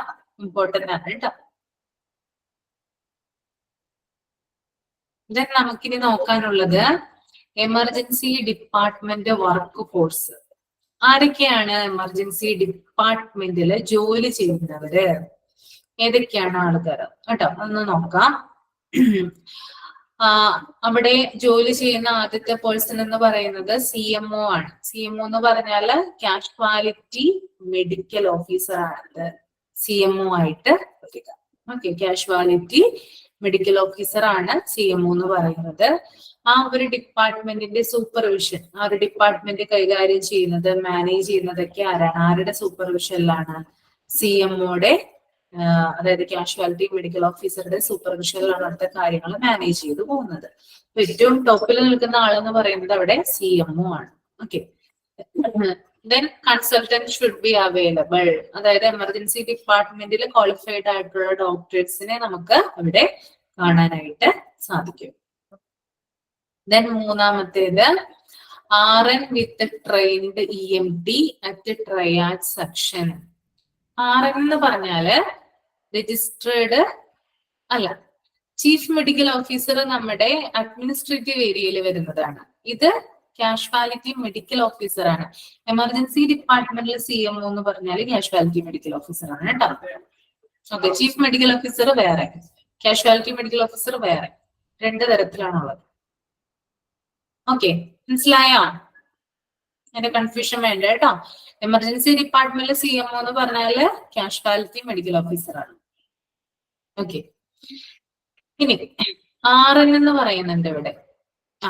RN എന്ന് പറയുന്നത് രജിസ്ട്രേഡ് നഴ്സാണ്. രജിസ്ട്രേഡ് നഴ്സാണ്. ഓക്കെ, രജിസ്ട്രേഡ് നഴ്സിനെയാണ് നമ്മള് RN എന്ന് പറയാം. Okay, with trained EMT at triage section. Triage സെക്ഷനിൽ പരിശീലനം ലഭിച്ചിട്ടുള്ള ഒരു RN-ഉം ഒരു രജിസ്ട്രേഡ് നഴ്സും ഒരു EMT-യും ഉണ്ടായിരിക്കും. EMT എന്ന് പറയുന്നത് emergency medical technician. Okay, emergency medical ടെക്നീഷ്യനെയാണ് നമ്മള് EMT എന്ന് പറയാം. ഓക്കെ, അപ്പോ registered nurse with trained EMT at triage section. Okay, EMT എന്ന് പറഞ്ഞാൽ emergency medical technician. Full form ഒക്കെ ഒന്ന് ജസ്റ്റ് ഒന്ന് എഴുതിയെടുക്കണം കേട്ടോ. എഴുതിയെടുക്കുന്നില്ല നിങ്ങള്? RN എന്താണ്? രജിസ്ട്രേഡ് നഴ്സ് ആണ്. EMT എന്താണ്? Emergency medical technician. Okay,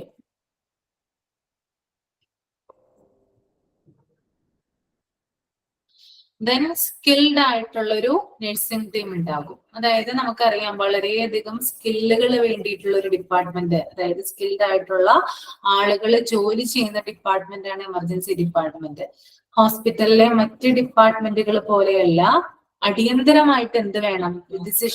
decisions നമ്മൾക്ക് എടുക്കേണ്ടതായിട്ട് വരും അവിടെയുള്ള സ്റ്റാഫുകൾക്ക്. അപ്പോ അങ്ങനെയുള്ള RN എന്ന് പറഞ്ഞാല് രജിസ്ട്രേഡ് നഴ്സ്, രജിസ്ട്രേഡ് നഴ്സിനെയാണ് നമ്മള് RN എന്ന് പറയുന്നത്. ഓക്കെ, അപ്പോ ക്വാളിഫൈഡ് ആയിട്ടുള്ള അല്ലെങ്കിൽ എഫിഷ്യന്റ് ആയിട്ടുള്ള സ്കിൽഡ് ആയിട്ടുള്ള നഴ്സിംഗ് ടീം ഇവിടെ പ്രവർത്തിക്കുന്നുണ്ടായിരിക്കും. ഓക്കെ, ദെൻ ഡയഗ്നോസ്റ്റിക് ടെക്നീഷ്യൻ, അതായത് അവിടെ എക്സ്റേ എടുക്കാനും അതുപോലെ തന്നെ ECG എടുക്കാനും MRI എടുക്കാനും ഒക്കെ എന്ത് വേണം? ധാരാളം ടെക്നീഷ്യന്മാര് ആവശ്യമായിട്ട് വരും. അവരെയാണ് ഡയഗ്നോസ്റ്റിക് ടെക്നീഷ്യൻ എന്ന് പറയുന്നത്. Then registration clerk at admission clerk. Okay, അതായത് ആ ഒരു sorry last one patient care assistant and executive. അതായത് പേഷ്യന്റിനെ കെയർ ചെയ്യാനുള്ള എക്സിക്യൂട്ടീവ്സ് അതുപോലെ തന്നെ അസിസ്റ്റന്റും അവിടെ അവൈലബിൾ ആയിട്ടുണ്ടാവും. അവരെ സഹായിക്കാനായിട്ടുള്ള സ്റ്റാഫുകളും അതിൽ പെടുന്നതാണ് എന്ത്? Patient care assistant and executives എന്ന് പറയും. ഓക്കെ, ക്ലിയർ ആണോ? ഇത്രയും പേരാണ് ഇവിടെ വർക്ക് ചെയ്യുന്നത്, എമർജൻസി ഡിപ്പാർട്ട്മെന്റിൽ വർക്ക് ചെയ്യുന്നത് കേട്ടോ. അതൊക്കെ ഇമ്പോർട്ടന്റ് ആണ്. Casualty medical officer, consultant should be available. അതായത് ED ഫിസിഷ്യൻ ഒക്കെ വരുന്നത് കൺസൾട്ടന്റിലാണ്. Then RN with EMT, skilled nursing team, diagnostic technicians, patient care assistant and executives. ഇത്രയും പേരാണ് ഇതിനകത്ത് വരുന്നത്. നമുക്ക് അഡ്മിനിസ്ട്രേറ്റീവ് സ്റ്റാഫിൽ ആരൊക്കെയാണ് വരുന്നത് നോക്കാം. ആദ്യത്തേത് മെഡിക്കൽ റെക്കോർഡ് ക്ലർക്ക് ആണ്. Okay, medical record clerk administrative സ്റ്റാഫിൽ വരുന്നതാണ്. ഓക്കെ, അതായത് എന്താ പറയാ, മെഡിക്കൽ റെക്കോർഡ്സും മറ്റും റിപ്പോർട്ട് ചെയ്യാനും അങ്ങനെയുള്ള കാര്യങ്ങൾക്കൊക്കെയാണ് മെഡിക്കൽ റെക്കോർഡ് ക്ലർക്കിന്റെ ആവശ്യം വരിക. ദെൻ രണ്ടാമത് registration clerk at admission clerk, അതായത് പേഷ്യന്റ് വിവരങ്ങളും മറ്റും രജിസ്റ്റർ ചെയ്യാനും അവരുടെ കാര്യങ്ങളൊക്കെ എന്താണ് കൂടുതൽ കാര്യങ്ങൾ എഴുതാനും മറ്റുമൊക്കെ ആരാവശ്യമായിട്ട് വരും? രജിസ്ട്രേഷൻ ക്ലർക്കിനെ ആവശ്യമായിട്ട് വരും. ഓക്കെ, ഇത്രയും പേരാണ് ഈ ഒരു എമർജൻസി ഡിപ്പാർട്ട്മെന്റിന്റെ വർക്ക് ഫോഴ്സ് എന്ന് അറിയപ്പെടുന്നത്. ഓക്കെ,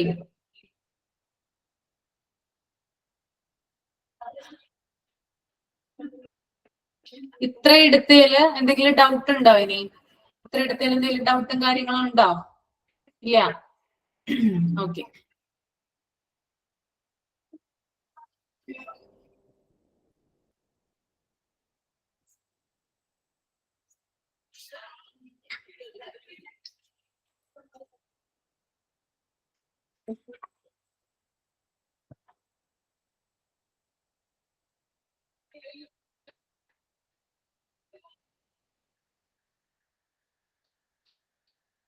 അഞ്ച് മിനിറ്റ് നിങ്ങൾക്ക് ബ്രേക്ക് തരാം കേട്ടോ, കാരണം 3 മണിക്കാണ് നമ്മുടെ ഈ ഒരു ക്ലാസ് അവസാനിക്കുക. 5 മിനിറ്റ് ബ്രേക്ക് എടുത്തോളൂ. വെള്ളം കുടിക്കണമെങ്കിൽ വെള്ളം കുടിക്കാം കേട്ടോ. 5 മിനിറ്റ്. 2:30 ആകുമ്പോ വീണ്ടും സ്റ്റാർട്ട് ചെയ്യും.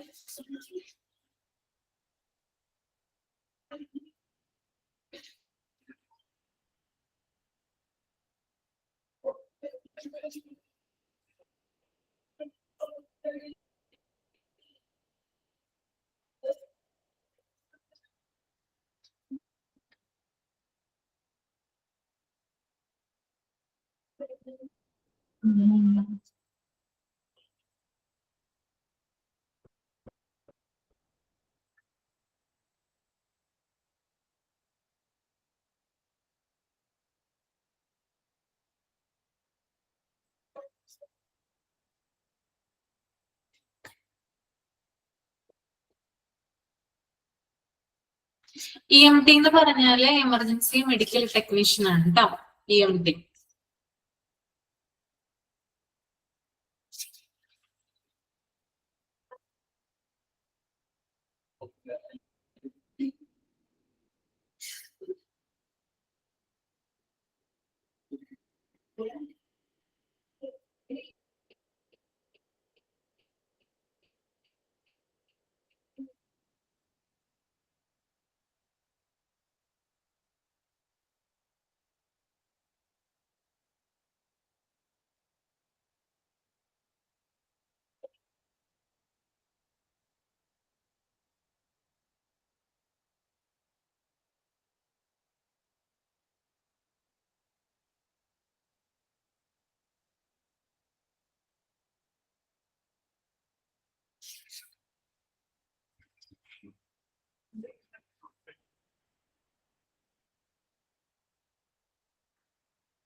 ഓക്കെ, നമുക്ക് സ്റ്റാർട്ട് ചെയ്യാം.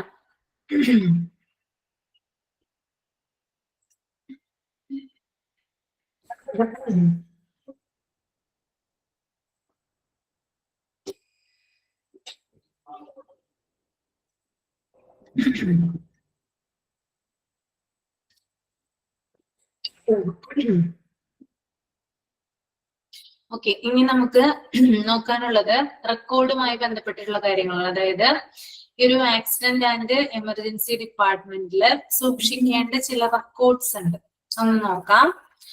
ആദ്യത്തെ റെക്കോർഡ് എന്ന് പറയുന്നത് പേഷ്യന്റ് റെക്കോർഡാണ്. ഓക്കെ, പേഷ്യന്റിന്റെ റെക്കോർഡ്, അതായത് ഇപ്പൊ പേഷ്യന്റിന്റെ പേര്, അഡ്രസ്, അവരുടെ ഏജ്, അതുപോലെ തന്നെ ഫോൺ നമ്പർ മുതലായിട്ടുള്ള ബേസിക് ആയിട്ടുള്ള ഡീറ്റെയിൽസ് അടങ്ങിയിട്ടുള്ള റെക്കോർഡാണ് പേഷ്യന്റ് റെക്കോർഡ് എന്ന് പറയുന്നത്. അത് എമർജൻസി ഡിപ്പാർട്ട്മെന്റില് എന്തായാലും സൂക്ഷിച്ചിരിക്കണമെന്ന് പറയുന്നുണ്ട് കേട്ടോ. ദെൻ രണ്ടാമത്തേത് കാഷ്വാലിറ്റി ഡെത്ത് രജിസ്റ്റർ ആണ്. ഓക്കെ, കാഷ്വാലിറ്റി ഡെത്ത് രജിസ്റ്റർ എന്ന് പറഞ്ഞാല് നമ്മൾക്കറിയാം ഏറ്റവും കൂടുതൽ ഡെത്തുകൾ റിപ്പോർട്ട് ചെയ്യുന്നത് കാഷ്വാലിറ്റിയിലാണ്, അല്ലെ? എമർജൻസി ആയിട്ട് വരുന്ന പേഷ്യൻസിനെ കൊണ്ടുവന്നു കഴിഞ്ഞാല് അവർ പെട്ടെന്ന് മരിക്കാനൊക്കെ എന്താ പറയാ, പെട്ടെന്ന് മരണപ്പെട്ടു പോവാറുണ്ട് ചില പേഷ്യൻസ്. അപ്പോ അതുമായി ബന്ധപ്പെട്ട് എത്ര പേര് മരിച്ചിട്ടുണ്ട്, അല്ലെങ്കിൽ എങ്ങനെ ഡെത്ത് എത്ര റിപ്പോർട്ട് ചെയ്തിട്ടുണ്ട്, അങ്ങനെയുള്ള കാര്യങ്ങളൊക്കെ രജിസ്റ്റർ ചെയ്തിരിക്കുന്ന ഒരു ബുക്ക് അവിടെ എന്തായാലും ഉണ്ടായിരിക്കണം. ഓക്കെ, ദെൻ മൂന്നാമത്തേതെന്ന് പറയുന്നത് observation and follow up record. അതായത് രോഗിയുടെ നിരീക്ഷണങ്ങൾ അടങ്ങിയ, രോഗിക്ക് വേണ്ടിയിട്ടുള്ള കാര്യങ്ങൾ, എന്തൊക്കെ ഒബ്സർവേഷൻസ് ആണ് രോഗിയില് നമ്മൾ കൊടുത്തിട്ടുള്ളത്, എന്തൊക്കെ നിരീക്ഷണങ്ങളാണ് അദ്ദേഹത്തിന് നടത്തിയിട്ടുള്ളത്, എന്തൊക്കെ കാര്യങ്ങളാണ് അദ്ദേഹത്തിന് ഫോളോ അപ്പ് ചെയ്യാനായിട്ട്, ഒരു പേഷ്യന്റിനെ സംബന്ധിച്ച് എന്തൊക്കെ കാര്യങ്ങളാണ് ആ രോഗിക്ക് നമ്മൾ ഫോളോ അപ്പ് ചെയ്തിട്ടുണ്ടാവുക, അങ്ങനെയുള്ള കാര്യങ്ങൾ അടങ്ങിയിരിക്കുന്നതാണ് എന്ത് ഒബ്സർവേഷൻ ഫോളോ അപ്പ് റെക്കോർഡിൽ വരുന്നത്. ദെൻ മൂന്നാമത്തേത് എന്ന് പറയുന്നത് റെഫറൽ റെക്കോർഡാണ്. ഓക്കെ, റെഫറൽ റെക്കോർഡ് എന്ന് പറയുന്നത് ചില പേഷ്യന്റിനെ നമ്മള് ഹോസ്പിറ്റലിൽ നിന്ന് മറ്റു ഹോസ്പിറ്റലിലേക്ക് ഷിഫ്റ്റ് ചെയ്തിട്ടുണ്ടാവും അല്ലെ. ചില പേഷ്യൻസ് മറ്റു ഹോസ്പിറ്റലിൽ നിന്നും വേറെ ചില ഹോസ്പിറ്റലിലേക്ക് ഇങ്ങോട്ട് വരുന്ന ഒരു ടെൻഡൻസിയും കണ്ടുവരാറുണ്ട്. അതായത് ഹോസ്പിറ്റലിൽ സൗകര്യങ്ങൾ ഇല്ലെങ്കിലോ അല്ലെങ്കിൽ പേഷ്യന്റിന് റിലേറ്റീവ്സിന് അവിടെയുള്ള ട്രീറ്റ്മെന്റില് സാറ്റിസ്ഫൈഡ് അല്ലാത്തത് കൊണ്ടോ എന്തെങ്കിലും അപാകതകൾ ഉണ്ടായത് കൊണ്ടായിരിക്കാം ചിലപ്പോൾ റെഫർ ചെയ്യുന്നത്. ഓക്കെ, അപ്പോ എന്താ പറയാ, റെഫർ ചെയ്യാറുണ്ട്, റെഫർ ഔട്ട് ചെയ്യാറുണ്ട്, റെഫർ ഇൻ ചെയ്യാറുണ്ട്. അങ്ങനെയുള്ള റെഫർ ഔട്ട്, അതായത് റെഫർ ചെയ്യുന്ന രോഗികളെ കുറിച്ചുള്ള കറക്റ്റ് ആയിട്ടുള്ള റെക്കോർഡുകള് ഈ ഒരു ഡിപ്പാർട്ട്മെന്റിൽ സൂക്ഷിച്ചു വെച്ചിട്ടുണ്ടായിരിക്കണം. ദെൻ ട്രീറ്റ്മെന്റ് റെക്കോർഡ്, രോഗിക്ക് എന്തൊക്കെ ട്രീറ്റ്മെന്റ് ആണ് ചെയ്തിരിക്കുന്നത്, രോഗി മുൻകാലങ്ങളിൽ ചെയ്തു വന്നിരിക്കുന്ന ട്രീറ്റ്മെന്റുകൾ എന്തൊക്കെയാണ്, അതിനെ കുറിച്ചുള്ള ഒരു റെക്കോർഡ് സൂക്ഷിച്ചിരിക്കണം. Then minor OT records. Minor OT റെക്കോർഡ്സിൽ വരുന്നത്, മൈനർ OT റെക്കോർഡ്സ് എന്ന് പറഞ്ഞാല് ഓപ്പറേഷൻ തിയേറ്റർ റെക്കോർഡ്സ് ആണ് OT. ഓക്കെ, അതായത് ചെറിയ ചെറിയ സർജറികൾ നടത്തുന്ന പേഷ്യൻസ് ഉണ്ട് അല്ലെ.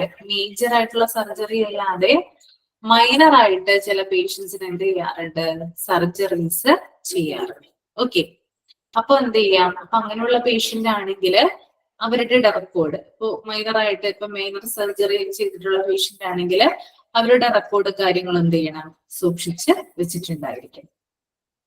Then incident report forms and register. ഇതിപ്പോ ഒരു എക്സാമ്പിൾ ആയിട്ട് പറയുകയാണെങ്കിൽ എന്തെങ്കിലും ഇൻസിഡന്റുകൾ റിപ്പോർട്ട് ചെയ്യുന്ന ഫോമുകൾ. ഓക്കെ, ഇപ്പൊ ഒരു ആക്സിഡന്റ് ഒരു സ്പോട്ടിൽ സംഭവിക്കുകയാണെങ്കിൽ ആ സ്പോട്ടുമായി ബന്ധപ്പെട്ട് ഇപ്പൊ അതിന്റെ ലൊക്കേഷൻ എവിടെയാണ്, ഏത് ജില്ലയാണ്, ഏത് സിറ്റിയാണ്, അതൊക്കെ എന്താണ് കറക്റ്റ് ആയിട്ട് എന്ത് ചെയ്യണം, ഒരു ഫോമില് ഫില്ല് ചെയ്ത് കൊടുത്തിട്ടുണ്ടാകണം. ഓക്കെ, അല്ലെങ്കിൽ അത് നമ്മൾ എന്താണ് അവര് ഇങ്ങോട്ട്, അതായത് ആശുപത്രി അധികൃതര് അത് ചോദിച്ചിട്ട് വരും, ബന്ധുക്കളുടെ അടുത്ത് വന്നിട്ട് ചോദിക്കും, എവിടെ വെച്ചിട്ടാണ് ഈ പേഷ്യന്റ് ആക്സിഡന്റ് സംഭവിച്ചത്, ഏതാണ് ആ ജില്ല, ഏതാണ് ആ സിറ്റി, അല്ലെങ്കിൽ ഏതാണ് ആ ഗ്രാമം എന്ന് ചോദിക്കാൻ ഇടവരാറുണ്ട്. പിന്നെ അതുപോലെ തന്നെ ഇടിച്ചിട്ട് പോയ വണ്ടി ഏതാണ്, അങ്ങനെയുള്ള കാര്യങ്ങൾ ഇൻവെസ്റ്റിഗേഷൻ ഒക്കെ വരാറുണ്ട്.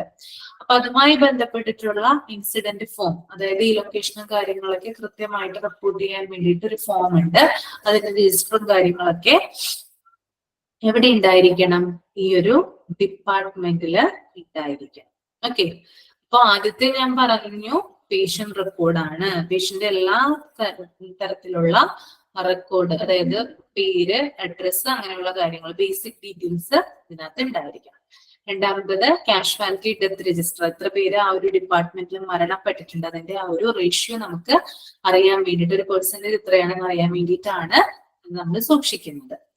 Then observation and follow up record, രോഗിക്ക് നിരീക്ഷിക്കേണ്ടി വരുന്ന രോഗിയുടെ നിരീക്ഷണം, എങ്ങനെയാണ് ട്രീറ്റ്മെന്റ് കാര്യങ്ങൾ സ്റ്റാർട്ട് ചെയ്യുന്നതിന് മുമ്പായിട്ട് എന്തൊക്കെ കാര്യങ്ങളാണ് രോഗിയിൽ നമ്മൾ ചെയ്തിട്ടുള്ളത്, അങ്ങനെയുള്ള കാര്യങ്ങളൊക്കെയാണ് ഒബ്സർവേഷൻ ആൻഡ് ഫോളോ അപ്പ് റെക്കോർഡിൽ വരുന്നത്. ദെൻ റെഫറൽ റെക്കോർഡ് എന്ന് പറഞ്ഞാല് രോഗിയെ നമ്മൾ റെഫർ ചെയ്യുകയോ അല്ലെങ്കിൽ റെഫറിങ് ചെയ്യുകയോ ചെയ്യുമ്പോൾ ആ ഒരു റെക്കോർഡും കാര്യങ്ങളും എന്ത് ചെയ്യണം, സൂക്ഷിച്ചു വെച്ചിരിക്കും. ഏത് ഹോസ്പിറ്റലിലേക്കാണ് നമ്മൾ ഷിഫ്റ്റ് ചെയ്തത്, അല്ലെങ്കിൽ എങ്ങോട്ടാണ് രോഗിയെ കൊണ്ടുവന്നത്, അങ്ങനെയുള്ള കാര്യങ്ങൾ. ട്രീറ്റ്മെന്റ് റെക്കോർഡ് എന്ന് പറഞ്ഞാല് രോഗിയുടെ ട്രീറ്റ്മെന്റുമായി ബന്ധപ്പെട്ടിട്ടുള്ള എല്ലാ തരത്തിലുള്ള റിപ്പോർട്ടുകൾ. മൈനർ OT റെക്കോർഡ്സ് എന്ന് പറഞ്ഞാല് മൈനർ സർജറി ചെയ്തിട്ടുണ്ടെങ്കിൽ അതിന്റെ റിപ്പോർട്ടുകൾ. ദെൻ ഇൻസിഡന്റ് റിപ്പോർട്ട് ഫോംസ്, സംഭവം എവിടെയാണോ റിപ്പോർട്ട് ചെയ്തിട്ടുള്ളത് അതുമായി ബന്ധപ്പെട്ടിട്ടുള്ള കാര്യങ്ങൾ. ഓക്കെ, അതാണ് അത്രയും വരുന്നത് കേട്ടോ. അത്രയും കാര്യങ്ങൾ ക്ലിയർ ആണോ? ഇപ്പൊ പറഞ്ഞത് വരെ ക്ലിയർ ആണോ? Okay,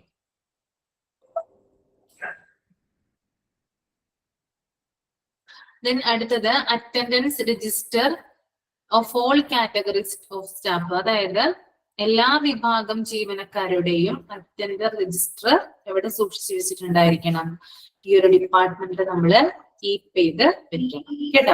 attendance register of all categories staff, എല്ലാ തരത്തിലും ആ ഒരു ഡിപ്പാർട്ട്മെന്റിൽ ജോലി ചെയ്യുന്ന എല്ലാ തരത്തിലുമുള്ള സ്റ്റാഫുകളുടെ റെക്കോർഡ് നമ്മള് കീപ്പ് ചെയ്ത് വെച്ചിട്ട് ഉണ്ടായിരിക്കണം.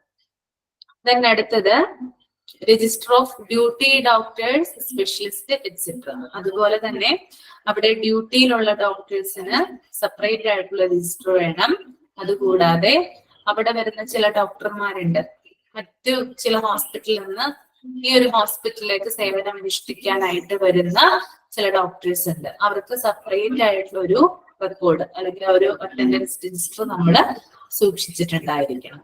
ഓക്കെ, അത് കാണാനായിട്ട് നമുക്ക് സാധിക്കും അവിടെ. അടുത്തത് all documents, example admission card, case sheet, drug chart, death certificate forms.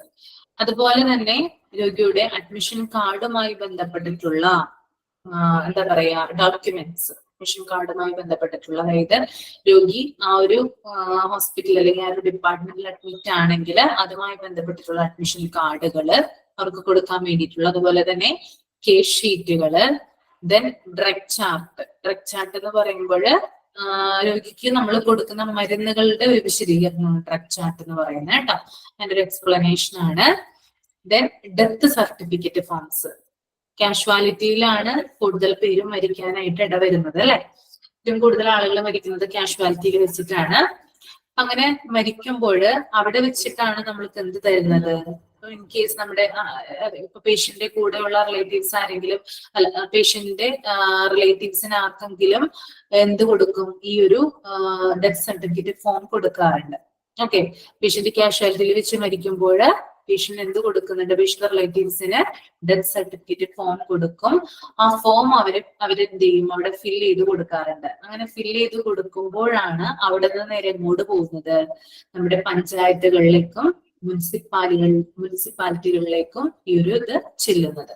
അതിനുശേഷമാണ് നമുക്ക് ഡെത്ത് സർട്ടിഫിക്കറ്റ് കിട്ടുന്നത്. ഓക്കെ, അതെല്ലാവർക്കും അറിയാമെന്ന് തോന്നുന്നു. ഓക്കെ, അപ്പൊ നമുക്ക് അവിടെ ഒരു പ്രത്യേക ഫോം തരും. ആ ഫോമിലാണ് എന്ത് ചെയ്യുന്നത്? നമ്മള് കാര്യങ്ങളൊക്കെ ഡീറ്റെയിൽ അതായത് പൂരിപ്പിച്ചു കൊടുക്കുന്നത്. ദെൻ അത് നമുക്ക് അത് അവര് പഞ്ചായത്തിലേക്കോ അല്ലെങ്കിൽ മുനിസിപ്പാലിറ്റിയിലേക്കോ ഫോർവേഡ് ചെയ്തിട്ടാണ് നമുക്ക് ലാസ്റ്റ് ഫൈനലി നമുക്ക് ആ ഒരു സർട്ടിഫിക്കറ്റ് അവൈലബിൾ ആയിട്ട് ലഭിക്കുള്ളൂ. ഇതുപോലെ തന്നെയാണ് ജനന സർട്ടിഫിക്കറ്റ്, അതായത് ബർത്ത് സർട്ടിഫിക്കറ്റിന്റെ കാര്യങ്ങളും ഇതുപോലെ തന്നെയാണ് ചെയ്യുന്നത് കേട്ടോ. ദെൻ ഞാൻ പറഞ്ഞു പലതരത്തില്, അതായത് ഡിസ്ചാർജ് എന്ന് പറയുന്നത് ഡയറക്റ്റ് ആയിട്ട് രോഗിയെ വീട്ടിലേക്ക് വിടുന്നത് മാത്രമല്ല ഡിസ്ചാർജ് ആയിട്ട് നമ്മൾ കണക്കാക്കുന്നത് അല്ലെ.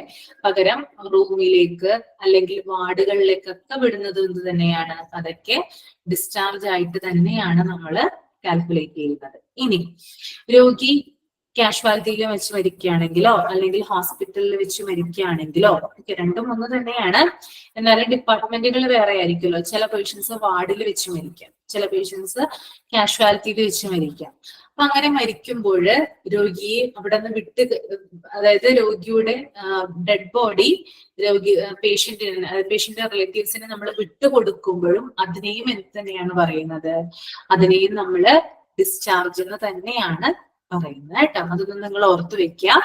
പേഷ്യന്റ് വീട്ടിലേക്കോ അല്ലെങ്കിൽ റൂമിലേക്കോ വാർഡിലേക്കോ പോകുന്നത് മാത്രമല്ല ഡിസ്ചാർജ്, മറിച്ച് ഒരു ഡെഡ് ബോഡി പേഷ്യന്റ് റിലേറ്റീവ്സിന് വിട്ടുകൊടുക്കുന്നതും ഡിസ്ചാർജിന്റെ ഗണത്തില് പെടുത്താവുന്നതാണ്. ക്ലിയർ ആണോ? ക്ലിയർ? ഓക്കെ.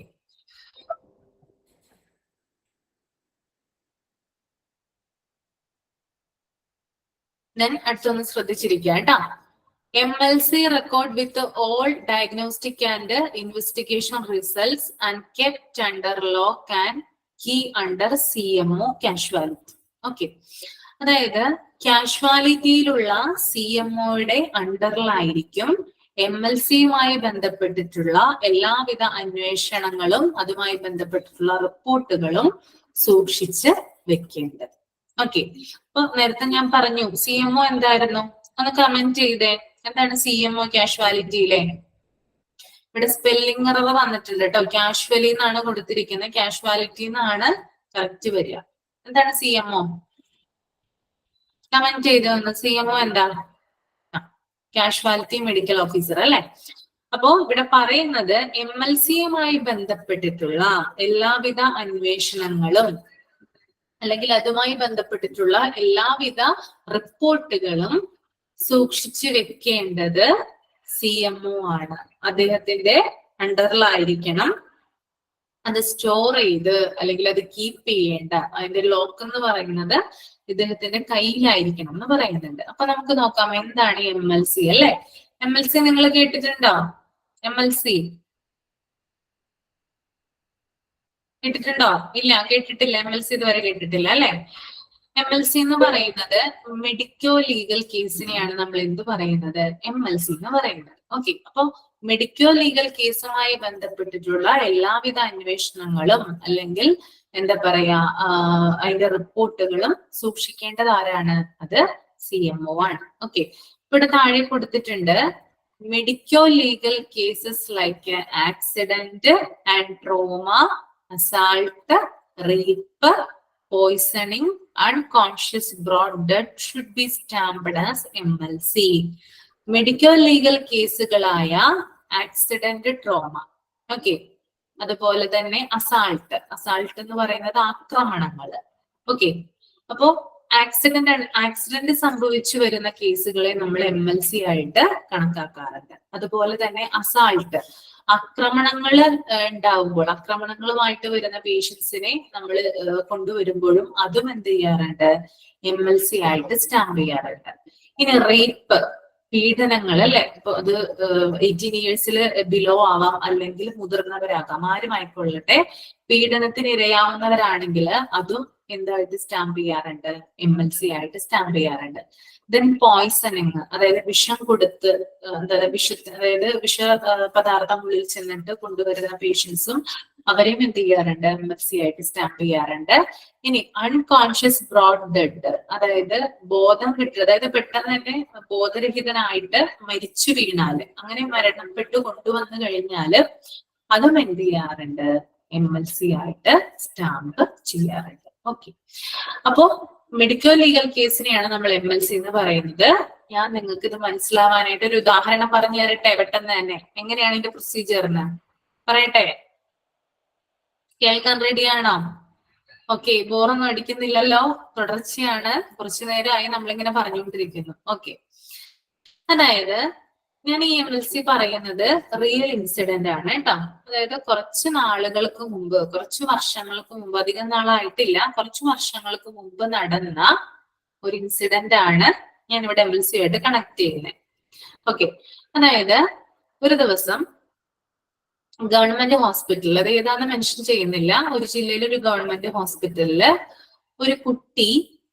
ഒരു കുട്ടിയെ ഒരമ്മ കൊണ്ടുവന്നു. ഓക്കെ, ഒരു ഹോസ്പിറ്റലിലെ എമർജൻസി ഡിപ്പാർട്ട്മെന്റില് ഒരു കുട്ടി എന്ത് ചെയ്തു? ഒരമ്മ കൊണ്ടുവന്നു. കുട്ടിയെ കൊണ്ടുവരുന്നത് ബോധരഹിതനായിട്ടാണ്, ബോധം കെട്ടിട്ടാണ് കുട്ടിയെ കൊണ്ടുവരുന്നത്. അങ്ങനെ കൊണ്ടുവന്നു കഴിഞ്ഞപ്പോൾ യൂഷ്വലി എന്ത് ചെയ്യും? അവിടെയുള്ള ഡോക്ടേഴ്സ് ചോദിക്കും അല്ലെ, എന്ത് പറ്റി കുട്ടിക്ക് എന്ന് ചോദിക്കും. അപ്പൊ അമ്മ പറഞ്ഞത് കുട്ടി പെട്ടെന്ന് ബോധം കെട്ട് വീണാന്നാണ് അമ്മ പറഞ്ഞത്. ഓക്കെ, അങ്ങനെ എന്ത് ചെയ്തു? ഡോക്ടേഴ്സ് എന്ത് ചെയ്തു? പെട്ടെന്ന് തന്നെ കുട്ടിയെ റെസിസിറ്റേഷൻ ഏരിയയിലേക്ക് കൊണ്ടുചെന്നു. അങ്ങനെ കൊണ്ടുചെന്ന് കുട്ടിയെ ഒന്ന് ഡയഗ്നോസ് ചെയ്തപ്പോൾ, കുട്ടി ഒന്ന് പരിശോധിച്ചു കഴിഞ്ഞപ്പോൾ അവർക്ക് മനസ്സിലായി, എന്ത് മനസ്സിലായി? കുട്ടി പെട്ടെന്ന് ബോധം കെട്ട് വീണതല്ല. ഓക്കെ, കാരണം എന്താ? ഞാൻ പറഞ്ഞു, സ്കിൽഡ് ആയിട്ടുള്ള ഒരു ടീമാണ് അവിടെ വർക്ക് ചെയ്യുക അല്ലെ. പെട്ടെന്ന് തന്നെ അവർക്ക് മനസ്സിലാവും എന്തുകൊണ്ടാണ് കുട്ടി ബോധം കെട്ടതെന്ന്. ഓക്കെ, അങ്ങനെ അവര് നോക്കിയപ്പോൾ കുട്ടിയുടെ തലയുടെ ഭാഗത്ത് ക്ഷതം ഏറ്റിട്ടുണ്ട്. കുട്ടിക്ക് ഇന്റേണൽ ബ്ലീഡിംഗ് ഉണ്ട്.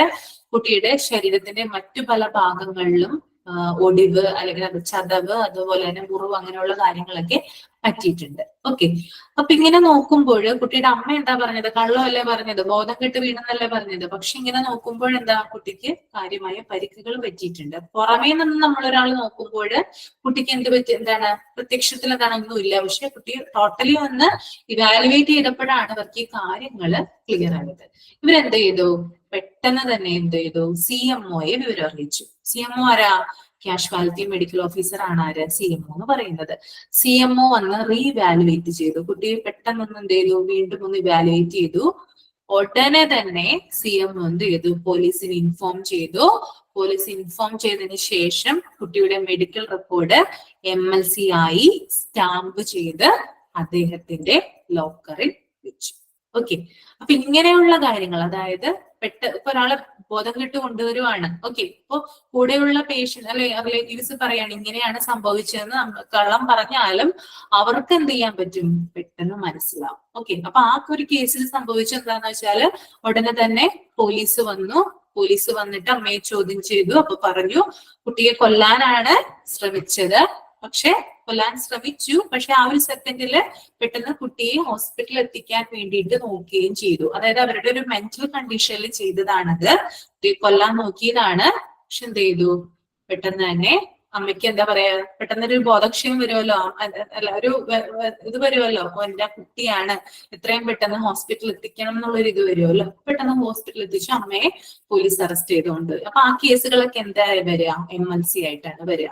അതുപോലെ തന്നെ ഇപ്പോ എന്തെങ്കിലും ആക്സിഡന്റ് പോലുള്ള കാര്യങ്ങൾ, ഇപ്പൊ മനഃപൂർവ്വം കൊല്ലാനായിട്ട് ശ്രമിക്കുക, അല്ലെങ്കിൽ തട്ടിയിട്ട് പോവുക, ആക്സിഡന്റ് കേസ് എന്തോ ആവട്ടെ, അത് നമ്മൾ MLC ആയിട്ടാണ് സ്റ്റാമ്പ് ചെയ്യുന്നത്. അതുപോലെ തന്നെ ആക്രമണങ്ങള്, ഇപ്പൊ നമ്മൾ കണ്ടതാണ് 2 ദിവസം മുമ്പ് ന്യൂസിലൊക്കെ ഉണ്ടായിരുന്നതാണ്, നിങ്ങൾ ശ്രദ്ധിച്ചോന്ന് എനിക്കറിയില്ല. അതായത് വീട്ടില് ഉച്ചത്തില് പാട്ട് വെച്ചതിനെ തുടർന്ന് അയൽവാസി കയറി ആക്രമിച്ചു എന്ന് പറയുന്നുണ്ട്. അതെന്തായിട്ട് രജിസ്റ്റർ ചെയ്യും, അത് MLC ആയിട്ടാണ് രജിസ്റ്റർ ചെയ്യുന്നത്. അതുപോലെ റേപ്പ് കേസുകൾ, പീഡന കേസുകൾ, കുട്ടികൾക്കെതിരായ പീഡനങ്ങള്, അതുപോലെ തന്നെ മുതിർന്നവർക്കെതിരെയുള്ള പീഡനങ്ങളൊക്കെ എന്തിലാ വരുന്നത്, അതും MLC ആയിട്ട് രജിസ്റ്റർ ചെയ്യും. പിന്നെ വിഷം കൊടുത്ത് കൊല്ലാൻ ശ്രമിക്കുക, അതൊക്കെ MLC ആണ്. പിന്നെ ബോധം കിട്ടുക, അതായത് അൺകോൺഷ്യസ് ആയിട്ട് വന്നിട്ട് പെട്ടെന്ന് തന്നെ ഒരു കാരണമില്ലാതെ ആള് മരിക്കുക, അങ്ങനെയുള്ള കേസുകളൊക്കെ വരുമ്പോൾ എന്തായിട്ടാ വരിക, അത് MLC ആയിട്ടാ വരിക. കാരണം എന്താ, അദ്ദേഹത്തെ പോസ്റ്റ്മോർട്ടം ചെയ്ത് ഇൻവെസ്റ്റിഗേഷന്, അതായത് ഫർദർ ഇൻവെസ്റ്റിഗേഷന് പോലീസിന് ഇൻക്വസ്റ്റ് വന്ന് തയ്യാറാക്കുമ്പോഴൊക്കെയാണ് എന്താവുക, മരണകാരണം അറിയാനായിട്ട് നമുക്ക് സാധിക്കും അല്ലെ. പോസ്റ്റ്മോർട്ടം കഴിഞ്ഞിട്ടാണ് ഒരാൾ പെട്ടെന്ന് ബോധം കെട്ട് വീണു എന്ന് വിചാരിക്കുക, ആളുടെ മരണകാരണം എന്താണെന്ന് നമുക്ക് അറിയണമല്ലോ. അപ്പൊ ആ ഒരു ഇതൊക്കെ എന്താ വരിക, അതൊക്കെ MLC ആയിട്ടാണ് നമ്മള് ചെയ്യുക. ഓക്കെ, അപ്പൊ മെഡിക്കോ ലീഗൽ കേസിനെയാണ് നമ്മള് MLC എന്ന് പറയാ. ഇത്തരത്തിലുള്ള കേസുകൾ വരുമ്പോൾ CMO അത് മെഡിക്കൽ ലീഗൽ കേസ് ആയിട്ട് സ്റ്റാമ്പ് ചെയ്യും. MLC എന്ന് പറയുന്ന പ്രത്യേക ഒരു സ്റ്റാമ്പ് ഉണ്ട് ഹോസ്പിറ്റലുകളിൽ, അതായിട്ട് സ്റ്റാമ്പ് ചെയ്തിട്ട് അതിന്റെ ആ ഒരു ഫയല് അദ്ദേഹം എന്ത് ചെയ്യാണ്, അവിടെ സൂക്ഷിക്കുകയാണ് ചെയ്യുന്നത്. കാരണം എന്താ, അതായത് ഫർദർ ഈ കാര്യങ്ങൾ നമുക്ക് തുടർ അന്വേഷണത്തിന് പോലീസുമായിട്ടും കോടതിയായിട്ടൊക്കെ എന്താണ് ഈ ഒരു ഫയല് നമ്മൾ സൂക്ഷിച്ചു വെക്കണം അല്ലെ. അതായത് കോടതികളിലൊക്കെ എന്താണ് സബ്മിറ്റ് ചെയ്യേണ്ട ആവശ്യകതയുണ്ട്. അപ്പൊ അത് റെക്കോർഡ് ആ ഒരു ഇതായിട്ട് സൂക്ഷിച്ചു വെക്കുകയാണ് ചെയ്യുന്നത്. ക്ലിയർ ആയെന്ന് കരുതുന്നു കേട്ടോ. MLC ക്ലിയർ ആയോ? എക്സാമ്പിൾ പറഞ്ഞപ്പോ ക്ലിയർ ആയില്ലേ MLC എന്താണെന്ന്? ഓക്കെ,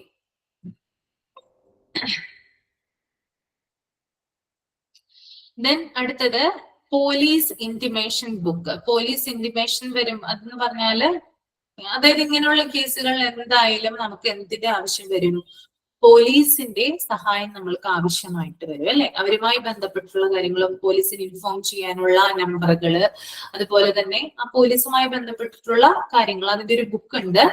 അത് നമ്മൾ എവിടെ സൂക്ഷിച്ചു വെക്കണം, ഈ ഒരു ക്യാഷ് വാലറ്റില് സൂക്ഷിച്ചു വെക്കേണ്ട ഒന്നാണ്. ഓക്കെ, അപ്പൊ ഇത്രയും കാര്യങ്ങളാണ് എന്തിൽ വരുന്നത്, റെക്കോർഡ്സിൽ വരുന്നത്. ഓക്കെ,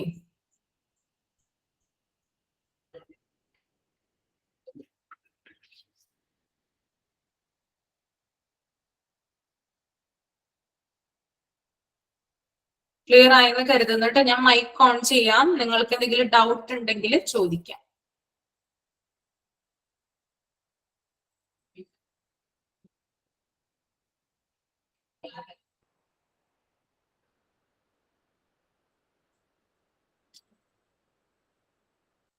ഓക്കെ,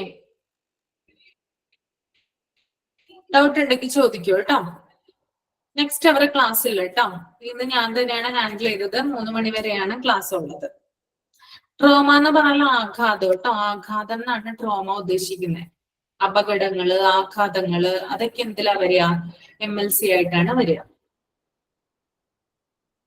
എന്തെങ്കിലും ഡൗട്ട് ഉണ്ടെങ്കിൽ ചോദിച്ചോളൂ.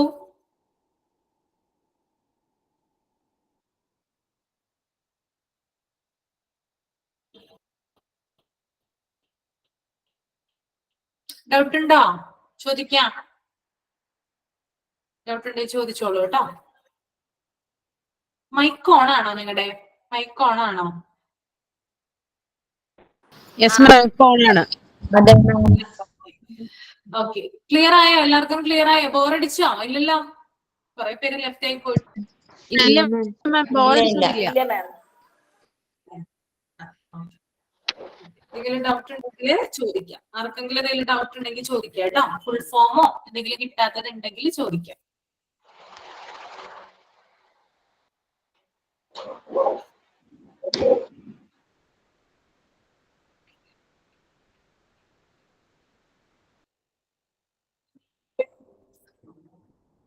ഓക്കെ, ട്രയേജ് സെക്ഷൻ നേരത്തെ ഞാൻ പറഞ്ഞിട്ടുണ്ടായിരുന്നു. ആരെങ്കിലും ഒരാളൊന്ന് പറഞ്ഞ triage section priority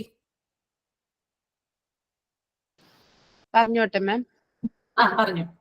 triage section 4 priority ലിസ്റ്റിലായിട്ടാണ് നമ്മൾ കൺസിഡർ ചെയ്തത്. Priority 1, priority 2, priority 3, priority 4. Priority 1 speed കുറച്ച് പറയാ. ഒരാൾ ചോദിക്കുന്നുണ്ട് കമന്റ് ചെയ്ത്.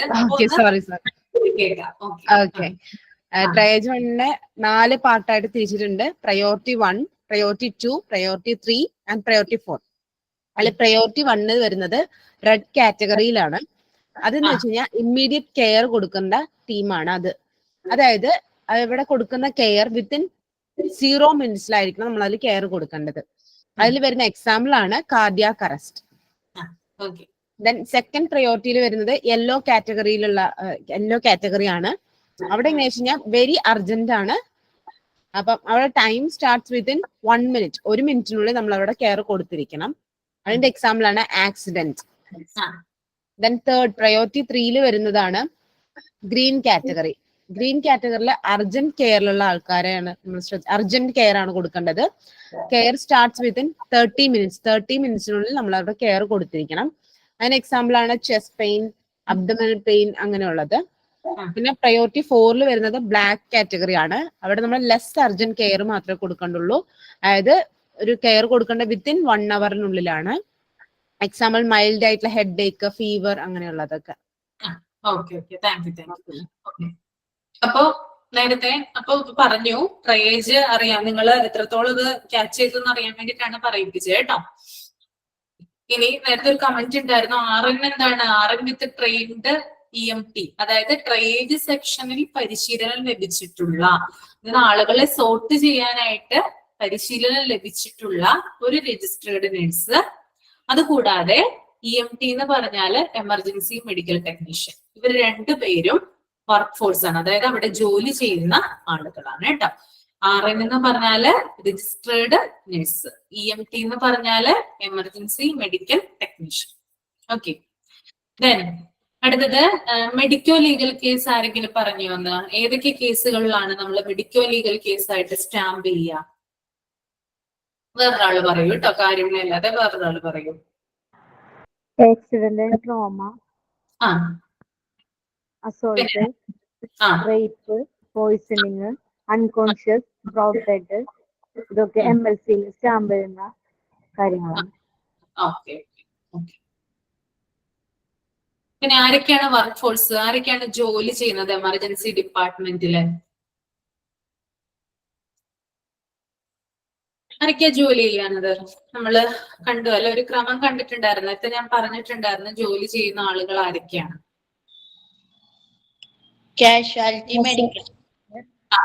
കാഷ്വാലിറ്റി മെഡിക്കൽ ഓഫീസർ, പിന്നെ കൺസൾട്ടന്റ് ഷുഡ് ബി അവൈലബിൾ.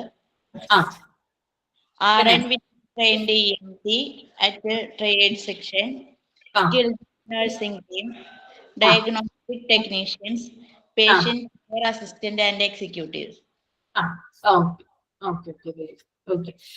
അപ്പോ നിങ്ങൾ എന്തായാലും എന്ത് ചെയ്യാ, ഇതുവരെ നോക്കിയതിൽ നമ്മൾക്ക് ഇമ്പോർട്ടന്റ് ആയിട്ടുള്ളത് ട്രയാജ് ഇമ്പോർട്ടന്റ് ആണ് കേട്ടോ. പ്രയോറിറ്റി 1, 2, 3, 4, ദെൻ അതിന്റെ കളർ. ഓക്കെ, അതും ഇമ്പോർട്ടന്റ് ആണ്. ദെൻ മെഡിക്കോ ലീഗൽ കേസുകൾ ഏതിലൊക്കെയാണ് മെഡിക്കോ ലീഗൽ കേസായിട്ട് നമ്മൾ സ്റ്റാമ്പ് ചെയ്യാം? ഏതൊക്കെയാണ്? Accident and trauma, assault, rape, poisoning, unconscious dead should be stamped as MLC. Okay, അപ്പൊ ഞാനത് എളുപ്പത്തിൽ മനസ്സിലാവാൻ വേണ്ടിയിട്ടാണ് ഒരു റിയൽ ഇൻസിഡന്റിനെ തന്നെ നിങ്ങൾക്ക് ഇവിടെ പ്രസന്റ് ചെയ്തത് കേട്ടോ. ഓക്കെ, അപ്പൊ ഇങ്ങനെയുള്ള കേസുകളൊക്കെ എന്ത് തന്നെ ആയാലും അത് MLC ആയിട്ടാണ് എന്ത് ചെയ്യുന്നത്? സ്റ്റാമ്പ് ചെയ്യുന്നത്. ഓക്കെ, ഓക്കെ, അതുപോലെ തന്നെ പേഷ്യന്റ് ഫ്ലോയില് triage, reception, treatment, reevaluation, discharge, ഇത്തരം കാര്യങ്ങൾ എന്ത് ചെയ്യാറുണ്ട്, ആ ഒരു ഇത് വരാറുണ്ട്. അപ്പൊ ആ ഒരു 5 പോയിന്റ് എന്ത് ചെയ്യാ, പഠിച്ച് വെക്കുക. ഓക്കെ, ഇത്രയുമാണ് കേട്ടോ ഇമ്പോർട്ടന്റ് ആയിട്ടുള്ളത്. ഇത് ബാക്കി നമ്മൾക്ക് നെക്സ്റ്റ് ക്ലാസ്സിൽ എന്ത് ചെയ്യാം, കണ്ടിന്യൂ ചെയ്യാം. ഓക്കെ, അപ്പോ ഇന്ന് ഇത്രയും വരെയാണ് ക്ലാസ് ഉള്ളത്, വേറെ ക്ലാസ് ഇല്ല കേട്ടോ. Okay okay ma'am. അപ്പൊ നന്നായിട്ട് വായിക്കാട്ടെ, ഇവിടം വരെ നന്നായിട്ട് വായിച്ചിട്ട് വരിക കേട്ടോ ഇനി നെക്സ്റ്റ് ക്ലാസ്സില്. Okay ma'am. Thank thank you ma'am. Okay, thank you. Okay, ma'am. Thank you. Thank you, ma'am. Thank you, ma'am.